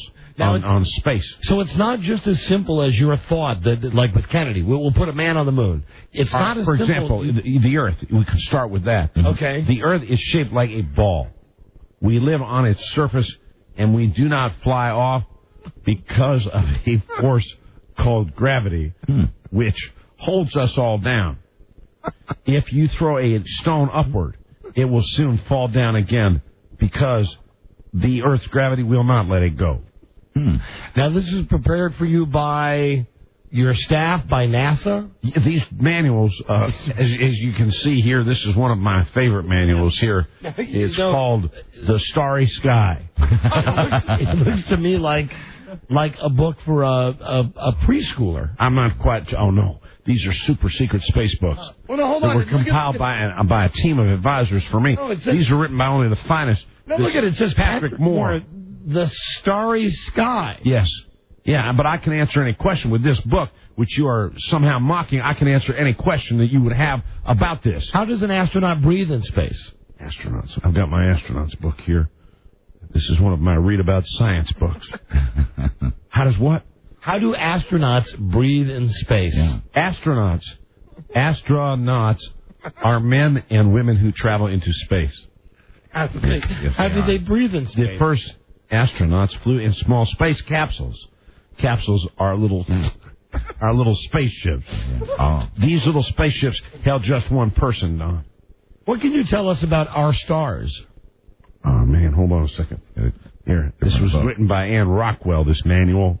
This like, science manual. It's like Curious George looking at this book, really. When night comes, I can see billions of stars twinkling in the dark sky. The sun that shines in the daytime and keeps us warm is really a star. No. That's fascinating. You didn't know that? A star is made of fiery gas. It gives off brilliant light. Hey, you know what else is made of fiery gas? Yeah. Oh, that cracks me. That is great when you do that, man. Hello! I love that movie. That's Mrs. Doubtfire, right? Yeah. I got the DVD. Some stars are so far away that their fire has burned out by the time the brightness reaches us here on Earth, on our planet that we live on and breathe on. What is our planet? The one we're sitting on? Yeah. Earth. And is it square? Is it a triangle? No, it's kind of like shaped like an egg. The Earth, not perfectly round because nothing really is, and like the moon is made of cheese, which I know for a fact. I can see why they gave you these. But books. I am very excited, and I just want to say this to all my Americans: if I can get out of these manuals for just a second and say to you and everybody listening to your fine program on this fine day and fine stage, that the space program, my new space program, is really exciting, and I'm very enthusiastic about the great minds that will be hopefully sending us to all the great planets, especially Mars, when them rings around it. You know, that's Saturn. Saturn has the rings. Hold on a second. Let me get out the Patrick Moore book, The Starry Sky. Now, this Patrick Moore, is he a scientist? Is he? I'm sure he is a top scientist. This is a manual that was given to me by one of my chief advisors. Would you give me the cover to the book, just the outside part? Very shiny. Yes. I cannot hand it to you. It is not. It is stuck. It is printed on. Can you read what it says on the back about the author? Yes. Noted astronomer Patrick Moore was 6 years old when he began to take an interest in the starry skies. It is his wish that young readers, will become interested enough in the sun and the moon and the stars that they will want to make a real hobby out of astronomy. The starry sky is Dr. Moore's way of beginning that process. His clear, easy-to-read text, combined with the realistic paintings of Paul Daugherty, not only to inform, but more important, to inspire the future astronomer. There's a phone call. The hotline is ringing. It's for you. All righty? It's for you. I bet it's somebody telling him, don't be saying on the radio you're reading kids' books. Yeah. All right, Mama. Oh, so it's Mama. It's Mama. Laura Bush. Oh, they are? First Lady. I was told that they were manuals. I bet it's his mommy, not his... He's actually Barbara. His mother. Children's books? Oh, what in the Sam Hill? Mama. Oh, man, I'm sorry. Okay, Mama. I love you. Tell Daddy that I'm doing the best I can. It is his mother. All right, I have been corrected by my mama, who has indicated these are not necessarily manuals as much as textbooks for younger readers. But they are still very helpful to me, especially my Read About Science rookie book on astronauts. Right, and if I get deep into the text, you will see that sometimes one of the astronauts is a doctor. The doctor does tests on the crew. The doctor wants to learn what being in space does to their bodies.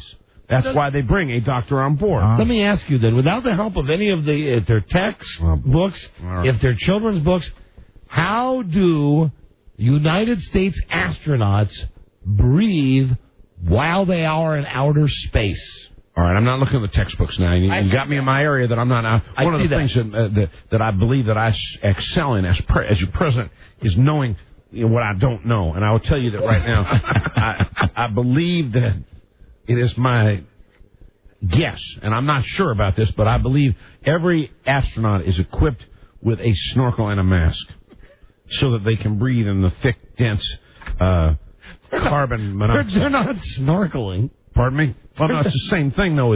That's why they train them underwater sometimes. So you need a snorkel and a mask. I have to refer to my reader book. But if the snorkel would go out of the water, it would just fill up with air up in space. Today there is something new in space. It is the International Space Station. Now, what do you know about that? You're in charge of that. The whole station will take many years to build. A lot of astronauts will be needed for this work. Maybe you will be an astronaut. Will you work on the space station? Will you be the first person to walk on Mars? Words you know. Oh, this is fantastic. Go ahead. Let's see what the words you know. This is a book. In the back of the book, there are pictures, and underneath the pictures are the books. Astronaut. Commander. International Space Station. Wow. Space Capsule. Space Shuttle. Space Suit. Nothing about a snorkel. Unfortunately, I have to read these manuals in these children's books in greater detail to understand my new space policy. But it's a new generation that will explore space and find out a theory that I have had that they mocked me at first, but now because I'm president, they're taking it more seriously. All right, what is your theory? You're aware that we have now successfully sent a probe to Mars, which is referred to as the Red Planet. Why is that? I believe it is made of meat. Okay. I know you love red meat. I Okay, enjoy good. it. Well, great steaks in Texas, son. All right, so we come down for a little old-fashioned barbecue. You didn't come down to Crawford. I swear to God, we'll fix you up. Yeah. So we've Corn got on the cob. We got all them good fixings. We have the remote control car on Mars right now. I have not actually shared this last textbook with you. Anne Rockwell's Our Stars book. I will go to the end. Sometimes before the stars come out, we can see a bright light dangling low on the horizon. It looks like a star, but it isn't. It is the planet Venus. Stars twinkle, but planets glow. Venus.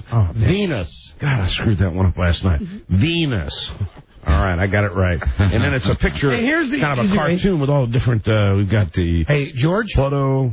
Here's how you can remember. Yeah. What's the name of that great strip club down in Tampa Bay? Mons Venus.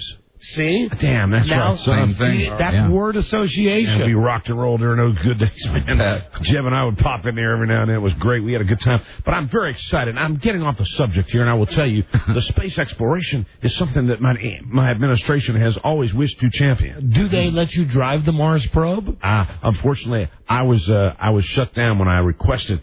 I thought that much like the PlayStation that I have at the White House, that I would be able to control the lunar. Well, it's not lunar. It's the Mars probe, right?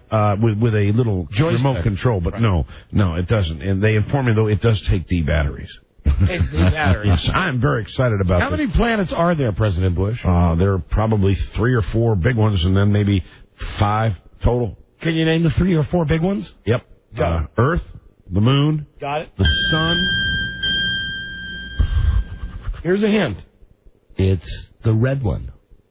Okay, the red one. You had the Earth, the Sun, and the Moon. The red one. Ketchup. No. Made of meat. Rover. England. I am failing your quiz. I'm failing miserably. Okay, hold on. It's not a Snickers bar. It's close to a Snickers bar. It's made by M&M. The M&M. Oh, I got it. I'm sorry. It took a long time. Chunky. No. Mars. What? Mars is the planet. Oh, I understand. That you want to go to. All right. That's another planet. That's 4, and that's all. That's how many there are. There are a few of them. There is a funny one. Do you know the funny one? If you say to somebody like, hey, have you ever been to Venus, or I've been to Mars, I've been to Moon? Mm-hmm. A funny planet. Is it named Foxworthy? No. How about the planet Uranus? Can you imagine? There's no planet named that. There is. Now, you're talking about something else. You're talking about down there. Could you make a joke with the planet Uranus? Yes, I could. Go. Make a joke. All right. Man, you're taxing me here. How many chickens does it take to cross Uranus? How many? I'm out.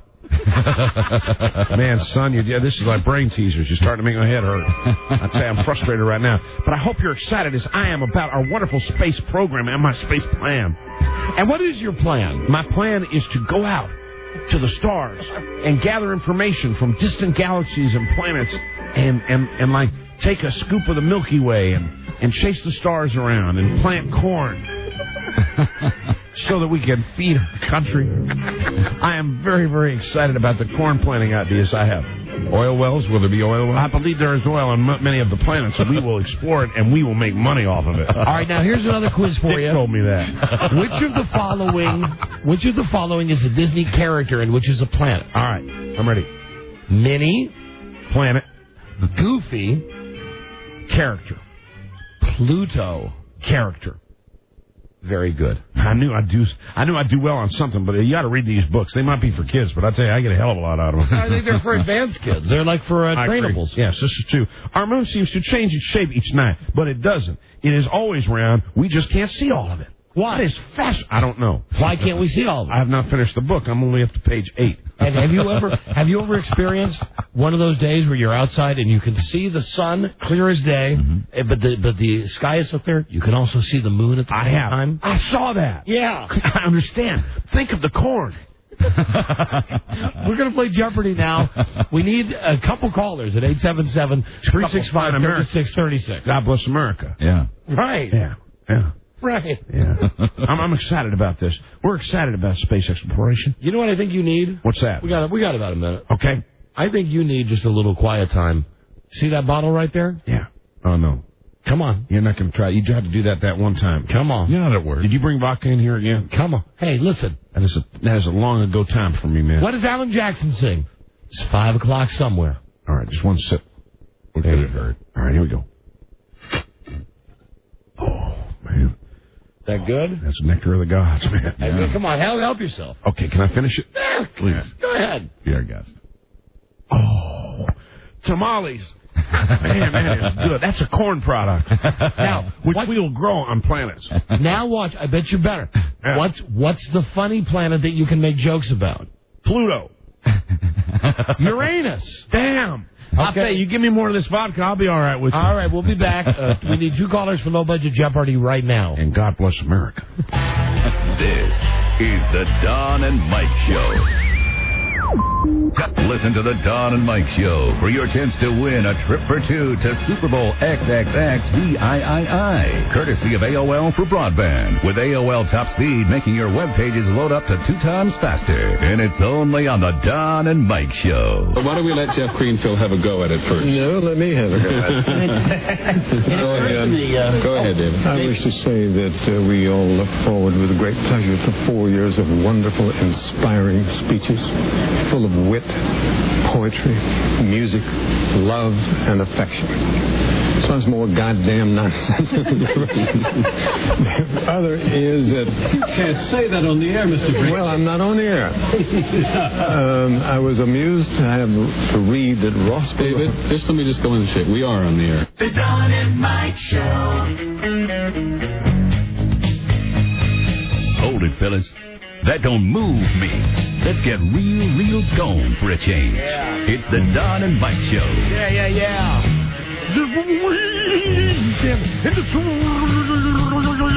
Weekend. Yeah. And he's on the phone. Once you're doing the show, he's on the phone. He's the president. Yeah, there's no need for that. I didn't mean to. I promise to God, I didn't. I swear to. I know you got wet. I didn't mean to leave it up. What are you talking about? I'm sorry. I apologize. All right. The toilet seat? I'm so sorry. I had to go bad. All right, bye. Is he talking to his mom or his wife? Wife, I'm guessing. I don't know. That's Laura, my wife. Ah. Man, oh man. Guy can't even water the garden in his own White House bathroom. No. Let's play hissy fit. Let's play the game. She's wearing her pad. Her sanitary pad? Yeah. That's what I always say. Well, she's really not. It's just an expression I use. Oh. Yeah, I'll be wearing her pad. It's probably been a few decades since that's happened, right? I suppose you're right, but I still use the expression. Sure. You know, it's got a belt around it. Hey, here's one you like. Yeah, fire away. She's on the rag. No, I can't say that. Not around the Republicans. Let's keep it to wearing her pad. All right, here he is. Thank you in advance. The president taking us to Mars now with Low Budget Jeopardy. This is Low Budget Jeopardy, and my fellow Americans, I'm pleased to be here. First of all, entering the studio is our challenger. This is a postal worker, noble occupation, from Harrisburg, Pennsylvania. Let's say hi to Donna Mitterling. Hold on, let me get Donna here. Hi, Donna. Hi. Hi there. How are you doing? We're doing great, thanks. And now entering the studio is our returning champion. This individual is an engineering manager from Alexandria, Virginia. Let's say hi to John Herring. Hey, John. Hey, how you doing? Dude, being a returning Low Budget Jeopardy champion, how has it changed your life? Well, I'll tell you what, those guys in D.C. must know I'm loaded because I was in Southeast today, and everybody just kept coming up to me asking for money. Okay. Man, that's a funny guy you got there. And now entering the studio. That's a funny joke. And now entering the studio is the host of Low Budget Jeopardy, Donna and John. Do not screw with LQ. Don't screw with me. And say hi to Alex Trebek, Geronimo. Thank you, George. John, Donna, listen, kids. Good luck, Donna. Answer the following question. Here are your categories. And your categories are all about Patricia Heaton. Ah, there you go. She's great. I love that show. Britney Style, between 1 and 10. Not my cup of tea. A girl wear more clothing. Things Buzz hates. I know a lot of things he hates and a lot of things he should love. Like the United States of America. NFL playoffs. And People's Choice winners. Again, here are your categories. He's one of those creeps that picked on me for wearing that flight suit. All about Patricia Heaton. Yeah. Britney Style, between 1 and 10. I like her. Things Buzz hates. All right. NFL playoffs. I like football. People's Choice winners. Hook 'em horns. And let's see, Donna, you're the challenger. We'll start with you. I'll try People's Choice winners for... What? 1. There you go. One? That's a good choice. For 1. Yes. Good luck, Donna. He won the favorite People's Choice, favorite movie star, favorite male movie star. Right. All right, Donna. That's quite an auspicious start. John, your chance to steal. Who is Russell Crowe? No, negative. That would be Mel Gibson. And Buzz, are you indicating to me that someone might be cheating? I thought I heard fingers on a keyboard there. Really? Donna? No. Okay. John, what about you? Chair. Nope. All right there. Okay, Buzz was looking at me, and either Buzz had something very wrong with his fingers, or had like 20 gigantic grande coffees. Yeah, that too. He gave me the thing like his hands were shaking, looking like, what's going on there, Buzz? Yeah. Is this a movie category? No, this is People's Choice Awards. I love that Mad Max. All right, Donna, you're in control. I'm in control. People's Choice winners number 2. Come on, right. Donna. She won for your favorite female comedy TV star. TV star. All right, John, your chance to steal. Who is Jennifer Aniston? That's how you do it, Johnny. $2 for you there, John. You're on a roll now. Go again. Let's go People's Choice winners for 3. She won as favorite TV talk show host. Who is Oprah? Right. That one I knew. $3 for you, John. You're still in control. What was that, Donna? That one I knew. All right. Great. All right, why don't you pipe down over there, darling? John. Yes, let's go with NFL playoffs for 1. Here you go, John. He coaches your Carolina Panthers. Who is John Fox? Right. $1 for you. Yeah, he's good. All right, let's go with NFL playoffs for 2. He is the starting quarterback for your Carolina Panthers. Who is Jake Delhomme? I'll give that to you. Jake Delhomme, but I hear everybody screw the name up. Yeah. Jake Delhomme. He was absolutely right. And you keep quiet, okay, Donna? Just like I say to Laura sometimes. Yakety yak, don't talk back. All right, John. Thanks, W. John, you're in control. All right, playoffs for 3. Let's finish this. They are the Indianapolis Colts triplets. Who are Marvin Harrison, Peyton Manning, and Edgerrin James. There you go. Now that's a man. Wow. $3 that's there. The man. Way to go. Big football weekend coming up with the playoffs. You're no faggot. Yeah. God, I just think one team, when I'm watching those games on the TV, there's only one thing I'm thinking constantly. What's that? Do not choke on a pretzel. All right, John, you're in control. Let's go with Britney Style for 1. All right, Britney Style, because, you know, she got married to that guy, and they were married for... What, a day? 55 hours, yeah 2 days, like 2.5 days. Okay, between 1 and 10, Britney Style. Please tell me in the form of a question. Number of days Dennis Rodman was married to Carmen Electra. What is 4? Donna, your chance to steal. What is 3? No. 9. 9 days. 9 days. Man, that's a long, long time. John, you're in control. Britney Style for 2, please. Number of days Cher was married to Greg Allman. What is 2? Donna, your chance to steal again. What is 9? Hey, there you go. She locked into that one. Yes, 9 days. Right. $2. You're going to go to Final Low Budget Jeopardy, Donna Mitterling. Okay, Brittany for 3. Right. Number of months Janet Jackson was married to James DeBarge. What is 10? No, negative. John, your chance to steal. Let's go with 9. No, 4 months they were together. Ah, man. Is that the end of the category? That's it. I love music. What's your favorite song? My favorite song of all time? Yeah. Probably Be My Baby. Be My Baby. That's a good song. By the Ronettes. Ask me my favorite. What's your favorite? Who's Johnny? Oh, by El DeBarge. Yeah, man. Fantastic. Don't you like Rhythm of the Night? I love that. Yeah. In the rhythm of the night. Man, that kicks. Yeah. I love it. And anything by Spandau Ballet. Well, that would be true. True. That would be the beginning and end of the Spandau Ballet discussion. That's good, son. That's good music. Hey, who's in control between you two? I think it's John. Johnny, you're in control. I think it's Donna, actually. It's Donna. All right, way to be honest. John, that's a nice, honorable thing. I appreciate honesty in politics. Here we go. What do you want, Things Buzz Hates or All About Patty Heaton? Well, let's try Things Buzz Hates. Things Buzz Hates. Involves babies. Babies? All right, don't react, Donna. And remember, yakety yak, don't talk back. All right, John, you're in control. What was the question? You got to steal. Oh, no, all right, come on, son. Everybody knows Buzz hates strollers. Oh, I kiss babies. All right, Donna. Donna? Yeah? You're in control. You need to select, please. Buzz for 2, right? Right. Things Buzz hates? David Letterman's Competition.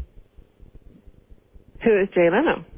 There you go. Now, who said that this girl just rolled off the truck? $2 for you, Donna. You're on a hot streak, missy. Things Buzz hates for 3. A new holiday favorite. A new... John, your chance to steal. What is Kwanzaa right? No. Spending a week with his mother-in-law. There you go. Things Buzz hates. There you go. Thanks so much. Donna, you're in control again. I guess the last one is all about Patricia Heaton. Patty Heaton. Here we go. All right. She stars in an awful remake of this classic movie this weekend on TNT. We talked about this on today's show. John, your chance to steal. What is... Don't know. Right. The Goodbye Girl. Yeah, I don't think that's a wussy movie. I hate it. I hate it. All right, Don, you're in control. All about Patricia Heaton for 2. So you have some of that magic drink, and the real you comes out. I feel pretty good. And thank you all for your votes. The shampoo. The shampoo that Patricia Heaton hawks in awful television commercials. What is Clairol? No. John, your chance to steal. What is Pert? Pantene. Oh, man.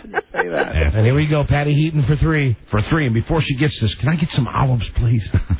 The animal that her crotch most smells like. Thank you, Rob. Donna? What is fish? That's right. That's the winner. That's $3 for you there. That's how you go out with a strong end of the first round of Low Budget Jeopardy. All right, now who's got what here, W? Donna finishes strong with $7, and John, our returning champion, has $11. All right, guys. Good luck. We physically force you both to bet it all and final Low Budget Jeopardy. And today, you guys, it's a 50-50 chance because it's one of our favorite categories, cancer or no cancer. And here is your answer. Dead at 61, actor Earl Heidemann. Earl Heidemann. He was the guy who was the neighbor on Home Improvement. Remember the guy, you never saw his face? Oh, that's the best television show ever made. Always behind the fence. That's it. You could never see him. Anyway, he died. But he talked to Blue Street. He died at 61. Cancer or not? Answer in the form of a question and good. I know it's a real pick-me-up on Friday. Good luck. All contestants on Low Budget Jeopardy, ladies and gentlemen, will receive copies of my new space policy. I know you will enjoy reading this, and even though I have not read the thing myself, I have been assured by trusted advisors that this policy is fun to read. And better yet, it has stickers. Stickers that you can play with. To infinity and beyond. And don't forget stickers. God bless you, and God bless the United States of America. Now back to Final Low Budget Jeopardy. Take it away, Donnie. Stickers. Yeah, I love stickers. Better than sweet corn. We want to talk to first here, W. Donna, she doesn't have as many points. All right, Donna. It's, let's see, cancer or not? Cancer or not, Donna? Dead at 61, the guy who was the neighbor on Home Improvement. What is no cancer? Oh, sorry. Oh, man, I'm sorry, Donna. That knocks you out, but you're going to get something good. Johnny, if you have the right answer, you're the winner. What is cancer? That's right. Now, hey, John? Yes, sir. For an extra prize? What kind? What is lung cancer? Oh, there you go. All right. An extra prize. John Herring, you are still our low-budget Jeopardy champion. Thank you. That's right, John. It's lung cancer that put you over the top. And, Donna. Parting is such sweet sorrow. Adieu. Don't go away mad, Donna. Just please go away. Here now is George W. Bush to tell you guys what you won. George. All right, John, you double your score to $22. We throw in a $25 bonus for a grand total of $47 added to your previous day's winnings. That's a pile of money, son. But wait, I got some prizes for you, too, Donna. You ready, darling? Uh-huh. You have won a DVD copy of Curb Your Enthusiasm, the complete first season. Curb Your Enthusiasm stars Seinfeld co-creator Larry Dabb as himself in a candid, comedy-filled depiction of his own life. Now available on DVD and HFS. Thank you, Mr. President. You have won a DVD copy of Body by Jake Strength Training 10-1 for women. Now available on DVD and HFS.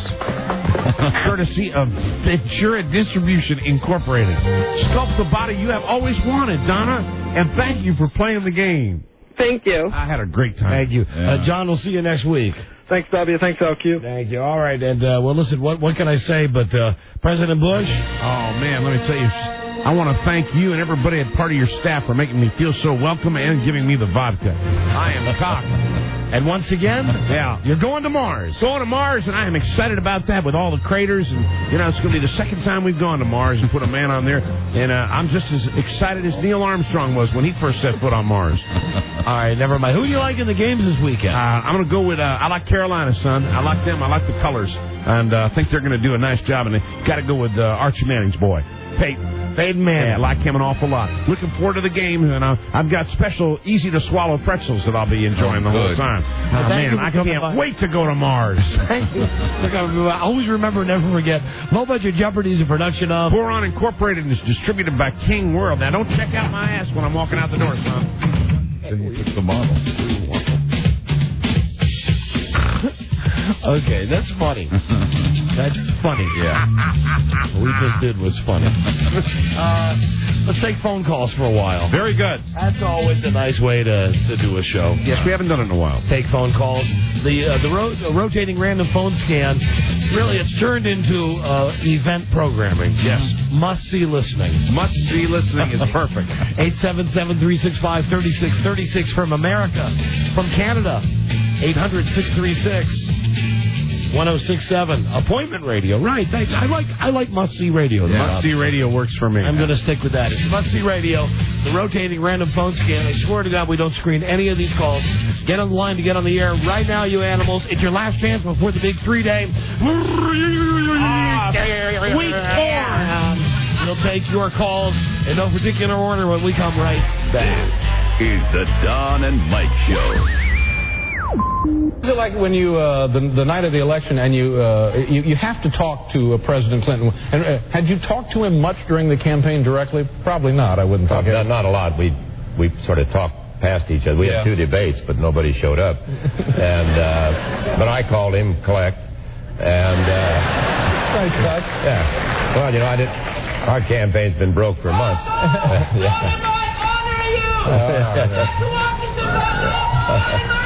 Okay, fine. Thank you very much. Mom, will you go back to the hotel? The Don and Mike Show. Popular nights. If you put a knick-knack on their whatnot, they'll give you a what for. Don and Mike. Yeah. Boogie. This is ghetto-licious. You know what's great about Friday shows? What? Rob will once in a while do a little bit of dancing. Just a little. Get you ready for the weekend. Oh, I missed that. You were dancing to the heat wave? Oh, he was doing a good job of dancing. Yeah, I'll catch it. I'll have to catch that show another time. Yeah, wait till another Friday rolls around. Here we go. Phone scan. 877-365-3636. Yeah. 202-432-1067, Washington, D.C. Very good. Call on your special number in Canada. And here we go. Hi. Don and Mike Show. Hello. What is up, you fat bastards? I told you we're not going to take that anymore, dumb listener. Hey, I have a question that you guys may be able to answer. In Full Metal Jacket, when Joker and Private Cowboy are cleaning the bathroom, and Joker says, "I want to slip my tube steak into your sister," and and then Cowboy says, "What do you got in trade?" What in the hell are they talking about? I think they're actually talking about, Joker banging the guy's sister or vice versa. And he's just saying, sure, you can bang her. What do you got? Okay, so it was just, all right, because it was just kind of random. Mike and I have to explain many Kubrick films to many of our listeners. He's deep. Yeah, I mean, he's out there, a very strange guy, but my favorite director going away. Stan, the Stan man who's no longer with us. Man of Stan Stinney. Yeah, the Stanner. Stanley K. Hello, Don and Mike Show, SK. Hello? Hi, Don and Mike, you're on the air. Hello? But thank you for calling, Stephen Hawking, moments ago. He was calling without his voice box. Yeah, pretty amazing. Hello? Hello? Yeah, you're on the air. Hi. I'd like to give a shout-out to the Prince of Darkness. It's a great idea that he increased the parking fee in front of the courthouse where Michael Jackson's trial is to be held from 50 cents to $250 a day. Now, listen, I did read a story about this. Is true that Buzz, do you have this? I understood it was for reporters. The reporters were being charged $250 for parking spaces. I read it was anybody who wanted to park in the courthouse. In any event, the sheriff says it's to help cover the cost of extra security, of which there's a considerable amount. Excellent idea. I just thought I'd let you know. I'm hanging up on you now. Hello, Don and Mike Show, phone scan. Who knew? Hello? Dad, what's up, Dad? It's Bartram. Dad. It's your son, Don. Dad, what's up? It's Bartram. I just wanted to know if those hot, sexy lesbians want to give me a call. Give you my number. Shut up. I get it. The guy was pretending to be Bart because those lesbians called yesterday about Bart. Just remember, we're getting close to that Friday lonely hour. Hello, Don and Mike Show. Hello, phone scan. Good day to you, sir. Right on. Same to you. I have a soliloquy by Don Geronimo entitled My Next Anniversary, as read by Craig Wilson. May I have some Craig Wilson music, please? No, just do it dry. Yeah. I can't wait till my next anniversary. The boy will be at school, and I'm going to take my lovely bride, Frida, down to Ocean City. I sure hope those hoodlums aren't around this year to jump in our pool or steal our bikes. Maybe I'll bring the dogs. Perhaps they can meet Murphy. Perhaps I'll use Cristal this year instead of Dom Perignon to pour over my bees. God. I just love it when I pop the cork and Frida. Okay, I'm just telling everybody now in advance. I'm hanging up on you now. Just so you don't keep talking into the phone until you hear the beep beep beep beep beep thing. 2 words almost there. Hello, Don and Mike Show. Hi, Mike and Don. Hey. Hi, Buzz. Hi. Hey, it's Eugene from CSI. What? Eugene. I hate Horatio. Oh. You're still doing the Monday CSI retard. I hate Horatio. Horatio. Hi, H. Don and Mike, hello. Hey, Don. Phone scan, hi. How you doing? We're doing very well, thanks. Hey, that scene from the bathroom in Full Metal Jacket? Yeah. They were talking about your favorite pastime. Getting your jerk on? Ass play. Ass play? Ass play. I didn't get that. No, I didn't think that. I'm going to have to rewatch the movie. Oh, yeah. What makes you think they're talking about AP? Because there's no women around. They're in boot camp. Ass play. Yeah, but he's talking about his sister. And I don't think they're going homo with each other. Oh, yeah? No. Oh, come on. Why'd he ask about his sister then? Because they called his ass his sister. Hello, Don and Mike Show, phone scan. In his mind. Yeah, really. Hello. Hello. You got to go fast. You're on the air. Hi.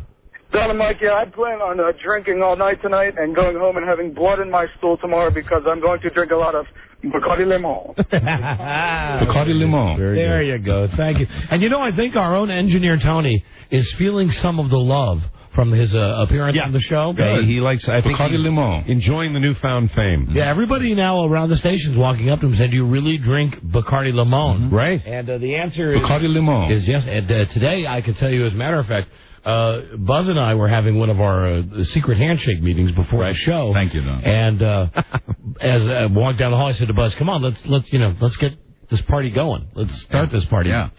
Before Mike gets here, because it's so hard. You know, I make love to 1, 2, 3, 4, 5 men every day before the show. Right. And as it turns out, Buzz was first today. Yeah, I hate that. But at one point, we're having this meeting. I said, Buzz, come on in the office. Buzz was standing in the entranceway to Tony's office. Just inside his office, actually. So Buzz had never seen, I guess. Yeah, I saw it for the first time yesterday. Looking around. Seeing the painted wall and the carpeting and the music. And Buzz said, hi. And Tony was so into his Bacardi Limon and his jazz was playing, yeah. He didn't even hear Buzz. Didn't even in his sanctuary. You know, Bacardi Limon. We are stacking up some rather significant offices in this facility. Yeah. I think we might, you might have a competition between. You got your Jeff Hedges office. You got your Tony the engineer office. You got your Art Deco Julie Fullman office. Yeah. But then I'm not going to count Alan's office because Alan has the typical GM, and Alan lost when we looked at all those files under his desk. Yeah, that's right. But the hallway upstairs is still blessed with flat sunny. Yes, absolutely. Someday we'll discuss that, Rob. Good. Someday we'll discuss the fact that Rob has a gigantic, full-size cutout of Sonny Jurgensen. Right. From like a grocery store. He loves cutouts. And, it's like one of those, you can buy those things like a Michael Jordan and a Marshall Falk. Right. Anyway, it's full size. You can see the age spots on his hand. You can see the old man. What's that old man bracelet thing that all those... The copper medical alert? Right. Copper, yeah. And he has a talk balloon that says hot dog. Hot dog. And your dad got that for you at a grocery store, right? Yeah, Chopper's Food Warehouse. It was part of the Ask Sonny promotion. And he asked for it? Yeah, well, he started asking in August, and he got it in December. I think the manager hates my father. I don't know what's funnier, the cutout itself or the idea of your dad asking for the What cutout. was really funny if you'd seen my dad driving away with it because it didn't fit in the car, so Sonny had to lean out the window. That's great. Rob's dad is pretty awesome. That a lot of times I'll come in and Rob will have exotic, off-color toys and memorabilia and bobbleheads and stuff that I can't tell you about on the radio. They're so foul. And I laugh. Yeah. I say, where'd you get it? Oh, my dad got it for me. My dad's constantly out toy shopping for him. Very, very How old are you now, Rob? 33. 33, and your dad still is out buying you toys. Yeah, and his dad's 34. Hello. Don and Mike, phone scan. Hello. Hey, what say you fat bastards? Hey, sorry, dumb listener. You've been warned. Don and Mike, hello, phone scan. How you doing? How you doing? Is this a new version of the How You Doing guy? No, just a guy. Yeah, hi, you're on the air. Yeah, Mike, where was he when Bush was in the room? Where was I when George Bush was in the room? I was having a nice long number 2. Don and Mike show. Hello. Hello. File that guy under. He gets the show. Hello. Hello. You're on the air. Where's your salute to Canada? You haven't played Take Off. Right, we don't do that anymore. It's streamlined now. Streamlined for your convenience. That sucks. Are you calling from Canada? I am from Toronto. Toronto. Right. See you. Goodbye. Oh, you could have been kinder to him. No, I couldn't. No more in 04. I could not have been any kinder at all, Mike. You could have, I think. Hello, Don and Mike show. Phone scan, yeah. What? I didn't even hear. I said phone scan, yeah. Oh, okay. I thought he said foreskin. Yeah, me too. Did he say foreskin? I don't know. Well, both Buzz and I heard foreskin, and Rob heard phone scan. Yeah, I heard phone scan, and you two heard foreskin. What's with that? Hello, Don and Mike show. Hello, buddies. Hey, you're on the air phone scan. Hey, Mike. Yes. I was looking at the JFK website and saw that picture of Wendell from yesterday. Yes. How come you never mentioned he looked like that big fat golfer Craig Stadler? Wendell is much thinner than Craig Stadler, but the mustache is Stadler-esque. Absolutely. He does have that walrus look, and I don't mean like literally, but that's Craig Stadler's nickname. And I love me the walrus. I mean, I think the walrus is my favorite golfer to watch on TV because he gets so damn mad. I am the walrus. Winner, Stadler. I am the ape man. I am the walrus. Cuckoo, ka-choo. All right. Don and Mike, hello. Hey, Don and Mike. I wanted to ask your opinion on Fred Willard as opposed to Robin Williams and Steve Martin. Oh, get out of here. Fred Willard. Different league. We like him, but Fred Willard. Different league. Yeah. Don and Mike Show. Although right now I'd have to say maybe he's funnier than both those guys. I was going to say the exact same thing. Fred Willard equals funny. Yeah. Always been funny. Go back to Fernwood Tonight. He was that whole show. Much funnier than, when you look at Fred Willard, Martin Mull. Yeah. Fred Willard. It's all Fred Willard. Right. Don and Mike, hello. Phone scan. Huevos. You almost won something. Whatever. Almost was the last caller. Don and Mike, hello. Hello, Don and Mike. I said the music's over. You're the last caller. Yes, go ahead. Hey, great to talk to you. I had a two-part thing. I was wondering if you all saw Regis yesterday morning. I may have. What was he discussing? He was drinking at Cosmopolitan at 9 o'clock in the morning. I was wondering if you got to see that. No, I did not. What else? Oh, also, I was going to ask Mike. He used to talk about PlayStation 2 and playing The Getaway. I was wondering if he beat that and what game he's moved on to. I actually, the other day, was trying a couple of new games. One was called Extermination, and I don't like it because I can't even get up the tower yet. And but The Getaway, I finished one side of it, but then they switch over to the where you become the cop. And I haven't even started that. I didn't get out of the box with that yet. You know what game you should get? This is a really great game. Freedom Fighters. It's where you fight communists. It's fantastic. Freedom Fighters. I'll pick it up this weekend. How long do you think until this guy gets his first pubic hair? Hey, you know what? I found this call very informative. And I think you did great without your retainer in. Well, thank you. You know what my favorite game is? It's a video game for PlayStation and Xbox. Right. It's called Lisping Listener. You just do that football game. Hey, are you there? Yes. You're still there? You do win a prize because you're the last person on the phone scan. What's your name? Josh. Josh, where are you from? D.C. Josh, let's see, you won the Curb Your Enthusiasm complete first season box set with Larry David as himself, and of course on DVD and VHS. That's from HBO. Josh, thank you for calling. Thank you. Have a good 3-day. In a world where owning a radio was strictly forbidden, one man found a way to bring good news to his people. He made it up. Buzz, what's your lead story today on the news of the comments? Today, Michael Jackson screws up his first day in court. That's the key. The hot volume level is what makes that sing. Michael Jackson screws up court? His first day, yes. Gotcha. Stay tuned for news and comments coming up right on the Don and Mike Show. That was very professional. This is the Don and Mike Show. Is that loud enough for you? WJFK. What's the word from Planet Crackpot? The Don and Mike Show. Not just lowbrow, they're no-brow. Don and Mike. All right, it's time for Buzz's news show. Buzz brought to you by Verimax Sexual Pleasure Performance Enhancer. Someone call for a doctor? Doctor developed, clinically tested. Verimax works.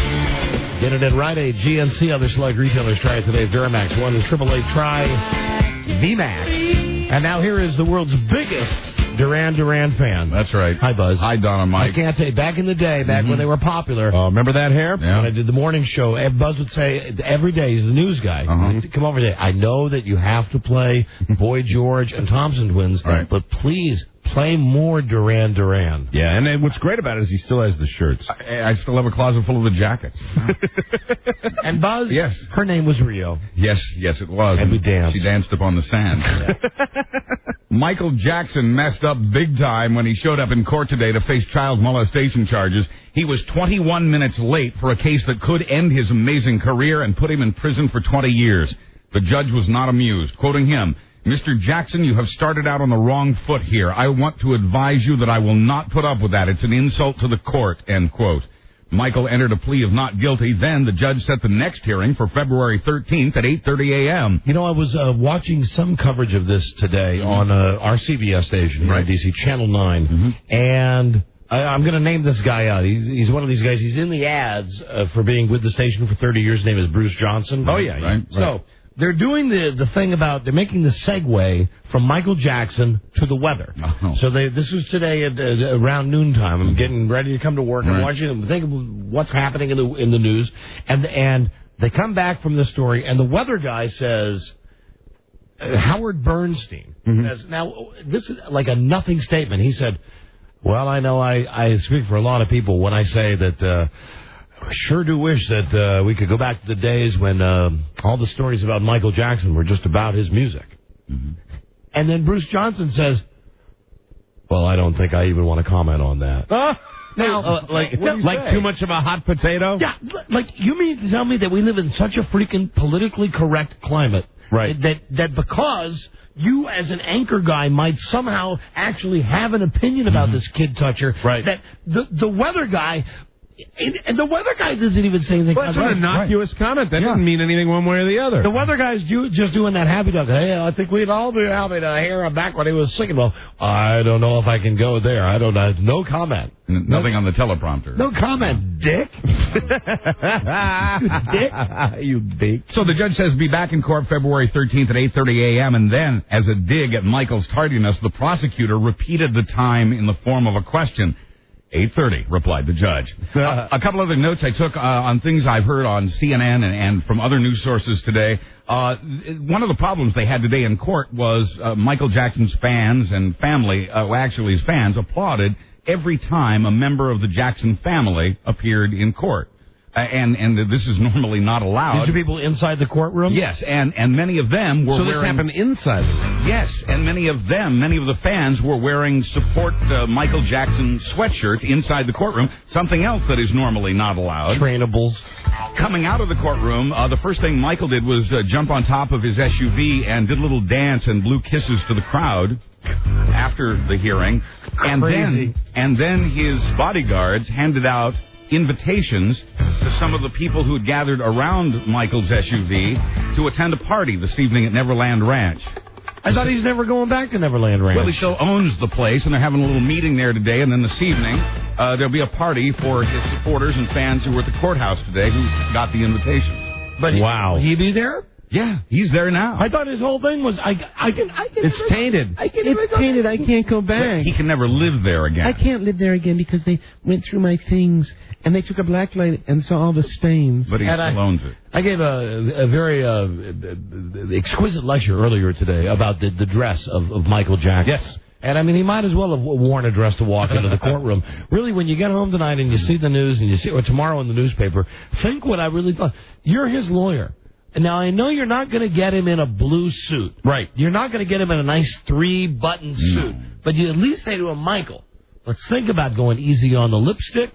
Let's think about maybe not wearing a medal around your neck. Or how about let's get rid of that armband that you've got on your right forearm. I wish they would blow nostril air on the tip. Blow air on the tip. Mr. Peck. Touch the tip. Mr. Peck. Mr. Peck. Christina Applegate. Bye. Bye. Bye, Michael. Bye. Tongue the bass. Oh. Bye. Bye.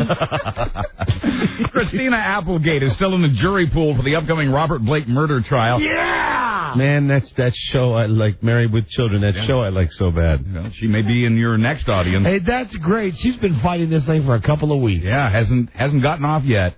In Miami. Man, I like that. That Ed O'Neill, he was the father, right? Yes, he was. And Fake Bunny, she was the mother. Mm-hmm. Yeah. Yeah, that's all right. And that David Faustino, he was the brother. Yes. Which reminds me, I know Buzz is off topic from what you're talking about. It's fine. 8 simple rules. Yes. John Ritter's dead. Yes. Right. Did you hear who they've hired? Well, they hired James Garner, right? No. They've hired somebody else. James Garner was just a fill-in. Right. Now, he's not going to take the role of John Ritter since John Ritter is dead. Yes. But the guy who's going to come in now and play the dad interest, or at least the male figure. Right. David Spade. David Spade. I ask you not. Oh, my God. He's going to play, what, Robbie? He's Peg Bundy's brother. Oh, like a man. burnout, but he's got a good heart, and he's going to serve as a role model. Is the writing that good on that show? Is that show so all-powerful? No. That they're continuing to prop it up with these big stars? And also, judging from the way James Garner looks, I think I might have someone else in the wings just in case. And I think that it's official now that you and I are more popular than David Spade. I don't think we can call him a star anymore. No. We are not stars, but I do believe that we are more popular than David Spade. That's why we have been asked to be in the sequel, Joe Dirt 2. Well, good luck. In Miami, Gloria Estefan, meanwhile, has gotten out of jury duty in a much lower profile case. Are you applauding Estefan? Yes, she's Very good. wonderful. Well, this case... Why are you applauding that? She's wonderful. She came back from that bus accident and turned out a lot of great music. He's confusing me now. Yeah, me too. You know what? It might sound really nice. It's evil. Trust me. There's nothing good there. No, nothing good can come of that. Nothing good there, right? She's wonderful. The words get in the way. This case is about a career criminal who was allegedly beaten while handcuffed by 4 Miami cops. Estefan said she'd feel uncomfortable morally and emotionally to be a juror, and the prosecutor said the singer brings a presence and authority. Others do not. 1, 2, 3, 4. Come on, baby, say you love me. 5, 6, 7 times. I think he was serious. Come on, baby, do that conga. I know you can't control it any longer. My God. She's wonderful. It must be warmer on Mars than it's been in the northeastern United States this week. Oh, wait, it is. While it's been 12 below in Maine, Vermont, New Hampshire, and New York over the lunch hours, it's been 12 above midday on Mars. But don't run out to board W's rocket ship just yet. The overnight lows there are around minus 90. Just so you'll know. In Boston, a local radio newsman comes on and says, would you believe it's 5 below zero? The only thing worse than the actual temperature is having the wind chill factored in. It doesn't get worse than this. When do we get a break? What WBZ's Gary LaPierre didn't tell his listeners was that he's in Florida where it's 50 degrees above zero. Oh, my God. And now Bostonians have learned that Gary's been co-anchoring that station's morning news for 3 of these past 39 years from the Sunshine State. He gets Boston's local news off the Internet. He's got a home studio where he does interviews and makes commercials. The newspaper asked the radio station why it hadn't mentioned this. Quoting Gary's boss, he's reporting about Boston. He's reporting about Boston. Where he's reporting from is irrelevant.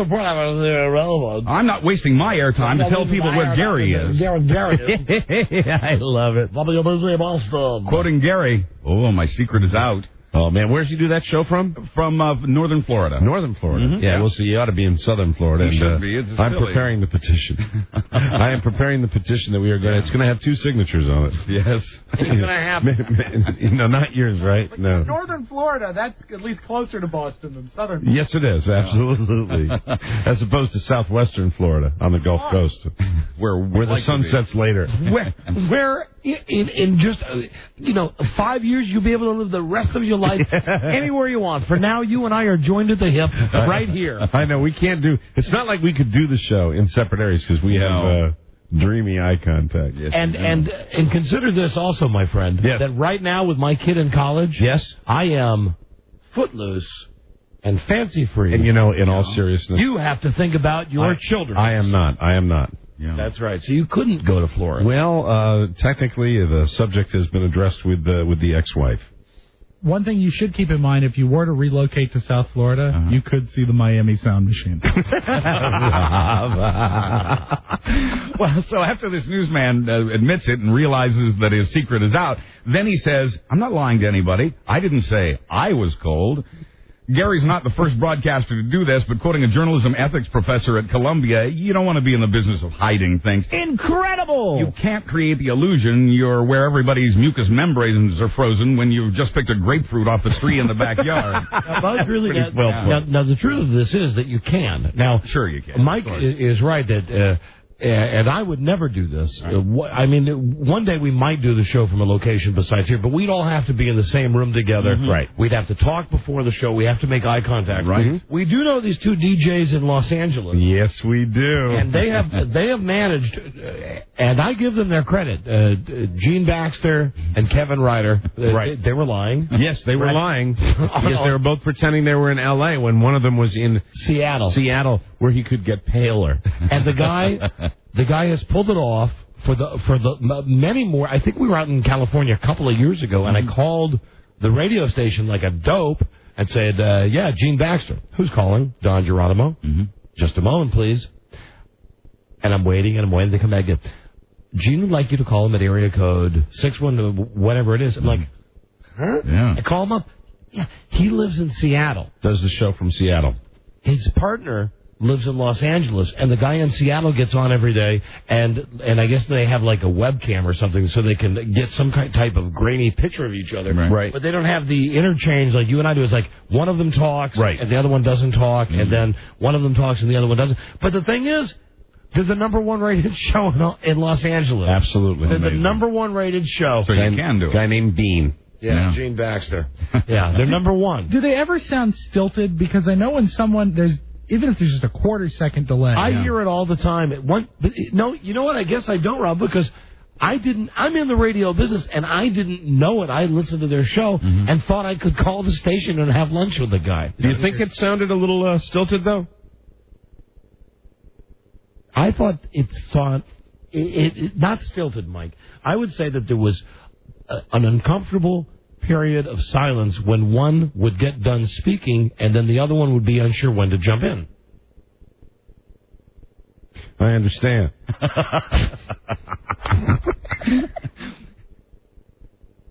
Buzz? Yes.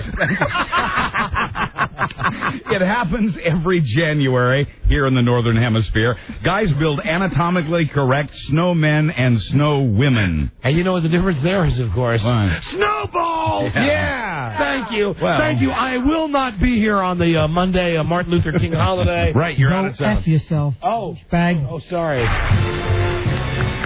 Thank you. But I'll be back on Monday. Very good. Anyway, it's snowballs. Tuesday. Snowballs, snowmen, snow women. This time of year, all over, especially college kids, building anatomically correct snow people. Now, it's fun, sure, until someone loses an eye. One sculpture in London looks like an ad for Viagra. Quoting the sculptor, you can say it's a rocket or a lighthouse. We're just kind of having fun. But is it really fun to the parents of the kids at the Montessori school down the block? Quoting the sculptor. Kids got to learn sometime, Buzz. Quoting the sculptor, they're really angry. We didn't mean to offend anybody. Last night there were some girls taking pictures. One of the girls says it could have been worse. Quoting her, they could have made it a lot bigger. You know what Rob's got in front of his house? Just a giant sculpture of Gloria Estefan's vagina. Yes. All made out of snow. And you know, it was really tough getting her to pose, but I think she was pleased with how it came out. I think it's an incredible recreation. Thank you. Well, Buzz, many times words get in the way, so Yes, we got to break. Words are so hard, Don. What's your next story, Buzz? Coming up, what you won't see on the Super Bowl. Okay, we'll be right back with that. This is the Don and Mike Show. Gosh, I hate to interrupt. It's all been so incredibly fascinating and entertaining and instructive. Really, the time has just flown by. The Don and Mike Show. Mildly cross-eyed, Don Geronimo and Mike O'Mara. This music. This is a problem when you've got every record that's ever made. I want to dedicate this one on Good Looking Friday, 3-day weekend to Rob and his wife, Carrie. Gloria Estefan, Miami Sound Machine. Oh, listen to that.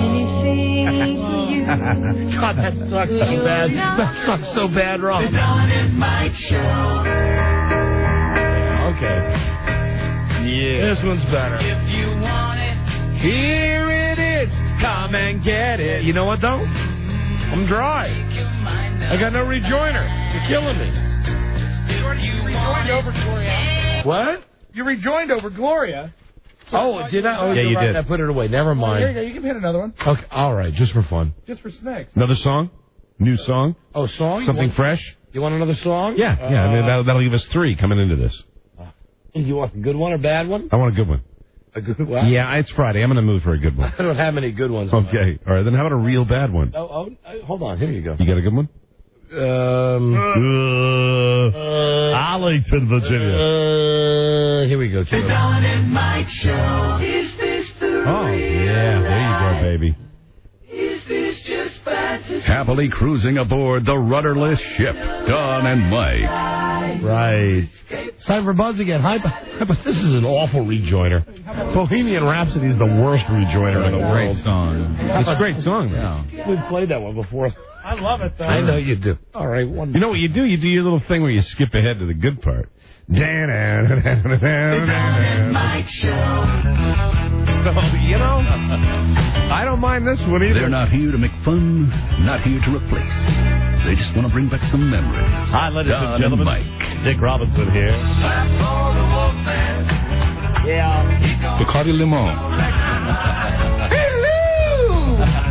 All right, let's get back to Buzz. Hi, Buzz. Hi, Don and Mike. Hi. Well, NBC had one other announcement yesterday as it was outlining its plans to start the new fall season while you're still changing out of your swimsuit. It announced that it'll be counter-programming the Super Bowl on CBS with a Peacock marathon of episodes from Queer Eye for the Straight Guy. That is just super wonderful. When reporters laughed at that, an NBC executive was stone-faced as he said, "It's too easy. This living, oh, it's to die for." I'm a Peyton Manning man. Incidentally, it's got to be Indianapolis and Carolina. I know that sounds like a crappy Super Bowl, boy, but that's the way it's got to work out. I hope. Go Panthers. Yeah.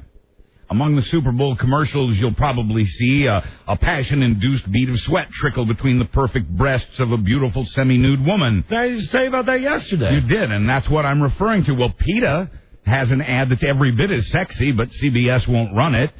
They will be using sex to sell beer and more, just not ideas. CBS says it doesn't want to run issue ads in the middle of the funnest day of the year. Was that a quote, the funnest day of the year? No, I just was playing with that. Anyway, but that's their point, and that's what they're saying. It's the big day for football, and they don't want to spoil it with anything serious. Hey, CBS, what's your point? That's why it's also rejected anti-Bush commercials, or one in particular that won a contest for anti-Bush commercials. The anti-Bush group Move On says it wanted to have the first spot, which asked, guess who's going to pay off Bush's $1 trillion deficit? Well, I thought the anti-Bush commercials was on NBC with Queer Eye for the Straight Guy. Right. No, I've got it right here. This is an anti-Bush ad? And here's the slug line. You don't need that. So the anti-Bush spot says, guess who's going to pay for the $1 trillion deficit? The animal rights group PETA is cagier, quoting them, "We just want to be able to present our jiggly women." Good for them. Leonard Nimoy is going to start helping William Shatner do commercials for Priceline. Now, this is a sad moment for Leonard Nimoy, who has, I think, distanced himself from all of that. Even though Shatner's made a lot of money and his commercials and his records are funny. Yeah, they are funny. Leonard Nimoy has, although don't we have, maybe up in the office, we have records of Leonard Nimoy singing too, don't we? I mean, he was as bad as... And she's gone! Mr. Tambourine Man. He did it too. But he's never whored himself out like Shatner has. So when I heard Nimoy and Shatner together, I thought, now I'm laughing. But then I read the script.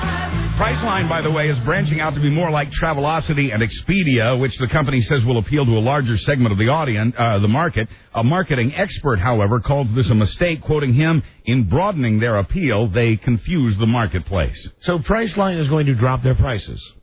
Is that... No, I mean, they'll always have the great low prices they've always had, Don. I don't know if they're a sponsor, but I don't know either. I just jive. They are dropping their prices, Robbie, do you know? All I know is the quality will remain the same. They're dropping their prices and they're dropping their pants. But they're passing the quality along to you. The consumer. They're setting themselves up to operate more like Travelocity and Expedia. Bacardi Limon. Bacardi Limon. When you're digging graves for a living, you're going to get dirty. This season, 6 Feet Under gets dirty. Ooh. The HBO series returns June 6th. The producers promising, among other things, sexual experimentation. Oh, yeah. Well, the return of Claire's bisexual boyfriend. Yeah. And an opening death sequence involving a sex toy. Oh. You want to know what it's like having sex with a dead woman? Okay. She lives in Minnesota now. Oh. I can't give you her last name, but her first name is Dawn. I was married to her for about 6 months when I was 18. Then you said... So I've had sex with a dead woman. Trust me, I've had sex with a dead woman. And to show you how powerful my sperm is, I made a baby with a dead woman. There you go. Congratulations. An incredible feat. And then you said, Dawn, go away. You're no good for me. Guest stars will include Michelle Trachtenberg and Ellen DeGeneres. That's a song by the Four Seasons. Yes, it is. Who loves you, Buzz? Who loves you, pretty baby? That joke might have been funny back in December of 1963. Oh, well, what a night. Late December, perhaps. Now, Don knows more about that's embarrassing. Don knows more about OnStar than any of us. I just know it's kind of cool. I also know it's not for everybody. Take Randy Racine of Lansing, Michigan.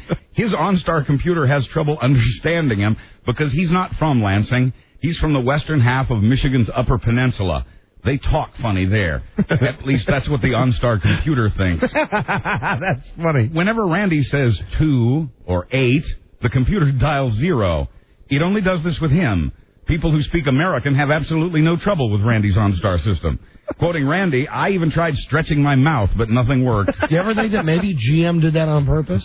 Really? Let's just think, why? Americans speaking American. Yeah. Right. Welcome to America. Hear how I'm speaking? This is how you should speak. Well, Randy's from America. He just doesn't speak American. Still then. But still, speak American. Didn't work even when he stretched his mouth. I agree. Well, when Randy spoke with a real human at OnStar, they suggested he say Q instead of 2 and skate instead of 8. He says the lady told him she was familiar with the problem. Quoting Randy, I tried it, and it worked perfectly. There you go. Well, on mine, it's actually very easy. That you just you give the number, you press it, it goes right. Welcome to OnStar. Dial, and I've got it now to speed dial. But you have to put it. I just say, call Mike, call Buzz, call Ask for Ass. Immediately dials it up. And it really, you just talk to it, huh? Yeah. Oh, cool. Cecilia, it's expensive though, isn't it? Is it? Mike, what's expensive? Can you put a price on safety? I suppose no, you the really coolest can't. thing too is while you dial, I don't know how much it costs. It comes out on the on your odometer what you're dialing. So if the number's wrong, it's awesome. Very cool. It's a General Motors product. I might play with it. Great, play with it all weekend. Then I'll lick it. OnStar, right? Yeah, right. Breathe on it. Cecilia Cohn of Evansville, Indiana, isn't worried about the mad cow disease. She's still eating her sandwiches made from battered and deep-fried cow brains. Oh, boy, that's good. Quoting the 40-year-old, I'll have hardening of the arteries before I have mad cow. Man, maybe that's what I'll have tonight. The cow brain? Yeah. The brains, coated with egg, are rich in vitamins and cholesterol. It's a variation on an old German favorite. Between handling other people's money at a local bank, Cecilia likes to break for cow brain sandwiches, seasoned with mustard and pickled onions. Cecilia says it's better than snail or and her sushi. farts are incredible. Show of hands. Anybody ever eaten brains? Negative. No. I have not. Have you, Mike? Really? Recently, within the month. How was it? Monkey, human? I hate to say this. I hope people don't get mad. Well, go ahead. Calves brains. You bastard. Yeah, I know. You bastard. You bastard. Please leave. It was gross. I mean, really, who cares? It's like pureed liver. Cecilia cares. That's what it tasted like to me. It's a calf. You know what a calf is? Baby cow. Baby cow. Yeah, right. Hello. It's a baby. Somebody's dinner. It's a cute little baby I'm cow. sorry, so Mike ate the brains of somebody's dinner. It's a delicacy. Quoting Cecilia, you're going to die anyway. Either die happy or you die miserable. That's the German attitude, isn't it? End quote. Mm-hmm. Former President Clinton appeared to be eating less of everything when he showed up at his office in Harlem this week. How are you? No word on how much. How are you? How are you? Yeah, it's good to see you. How are you? How are you? All right, not on the dress. No word on how much weight he's lost, but it is noticeable. Put a cigar in it. With a big grin, Lick it. Bubba told reporters he'd dropped the pounds by avoiding beer, using the South Beach diet, squeeze out the sauce, and, quote, working out with a German man. A German man. Yeah, Hans. Touch it. Hello, President Clinton. Hey, Hans, you do me a favor like we did yesterday? That's gonna clink. Rub the star.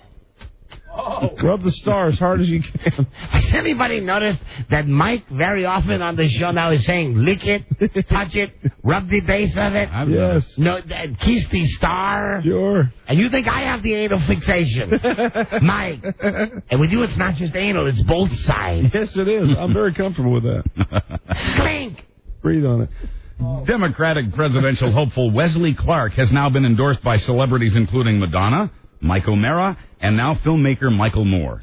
Well, there you go, Mike. It's a landslide for you. Well, I tell you, two of the most handsome men in show business have endorsed him. Quoting Moore, that's right, a peacenik voting for a general. What a country.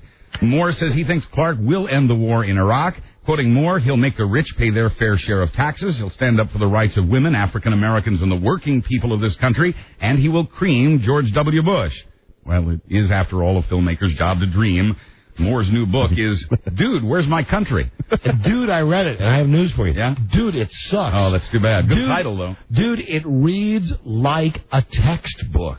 Michael Moore, at some point in his writing career, at least, I know the movies are still good, like Bowling for Columbine. Mm-hmm. Bowling for Columbine's terrific. But if you read the last one before this one, that was like serious about financial issues with the United States and the rest of the world, and this one is just even worse. There's like nothing funny in it. Yeah, I think his movies are where his books are really moving into like serious stuff now. You don't see that. Bowling for Columbine, I think, is almost funnier than Roger and Me. Yep, and take it to the bank. I'll just lick it. And I don't say that for shock value, because at long last, an invention we can really use. What? Lickable perfume. Pop singer Jessica Simpson has agreed to lend her name to the product, which will be sold under the name Dessert. The perfume comes Does it taste like her her poontang? Oh, well, we can only hope. The perfume comes in several scents, or flavors, if you will: creamy, dreamy, and juicy. What about bloody? God. The line of products. What about pussy? Oh. Hey, that's one. Pussy. I can't. There's another pronunciation of the word pussy, though. Yes, there is. You've got a real pussy. Wow. Oh. Creamy, dreamy, juicy, pussy, bloody, poopy. You got puss. You got pus in my. Well, you got in my pus. Oh. Two great tastes that taste great together. Turn them into a cologne. Gag reflex. The line of products from Delish includes the perfume, a sugar body shimmer, and a pheromone belly button fragrance. Hey, will someone tell all the girls out there that really when you use the body glitter and you use it too much, it makes you look like a dumb whore? That Wait, is there a problem with that? Well, all right, never mind. Okay. Never mind, Buzz. Who have you encountered with the body glitter? These are just, and I'm talking about like teenage girls that you see that I see the malls and stuff like that. It's CVS and Safeway and stuff. It's like it's funny. I watch them. There's too much body glitter. I like them looking like a disco ball. It's very whorish. Take that off. In sports, the Milwaukee Brewers Baseball Club is for sale. Team officials announced this afternoon they're looking for a buyer who would keep the team in Milwaukee. And owned by the commissioner of baseball. May I recommend James Phillips Source? Yeah, there you go. The next owner of your Milwaukee Brewers. I bet he'd do a good job with the franchise. We're getting somewhere. Finally, noted actress Jane Seymour says her existence has not always been sweetness and light as you might expect. In a recent interview, she talked about the audition from hell. Seymour says she was trying out for the 1983 movie The Thornbirds. You're getting ahead of me here. I know. The audition required that she make out with Richard Chamberlain. She says her hormones must have kicked in with her just in a T-shirt pressed against his bare chest. She'd recently just stopped breastfeeding her baby, but she says with the hormones and the pressure, she began leaking during the audition. Quoting her, "My milk came back. There was this puddle on Richard's chest. I looked like someone in a wet T-shirt contest." Oh, man. No punchline. I just thought Don would enjoy the story. He did. Fill her up. Oh, I do, Buzz. Thank you. I'm Buzz Burbank on the Don and Mike Show. Thank you, Buzz. No. Yes. All right. Yes. Okay. So we got to go. Have a great weekend, a safe weekend, everybody. Love you, Frida. Love you, Bart. We'll be back Tuesday with the all-new episode. I wanted to come in Monday. Everybody else said, hey, dude, take a day off. Thanks for going along with us. We'll see you Tuesday. Good day to you, sir. Good day to you, sir. Good day to you, sir. Good day to you, sir. Hello. I still think it's nice that you're running the board for best of. DM. Wedding show. Till we meet again, this is Sammy Davis Jr. saying, be kind, be nice, and I hope the next performer has the pleasure of having as nice an audience as you've been tonight. And let me leave you swinging.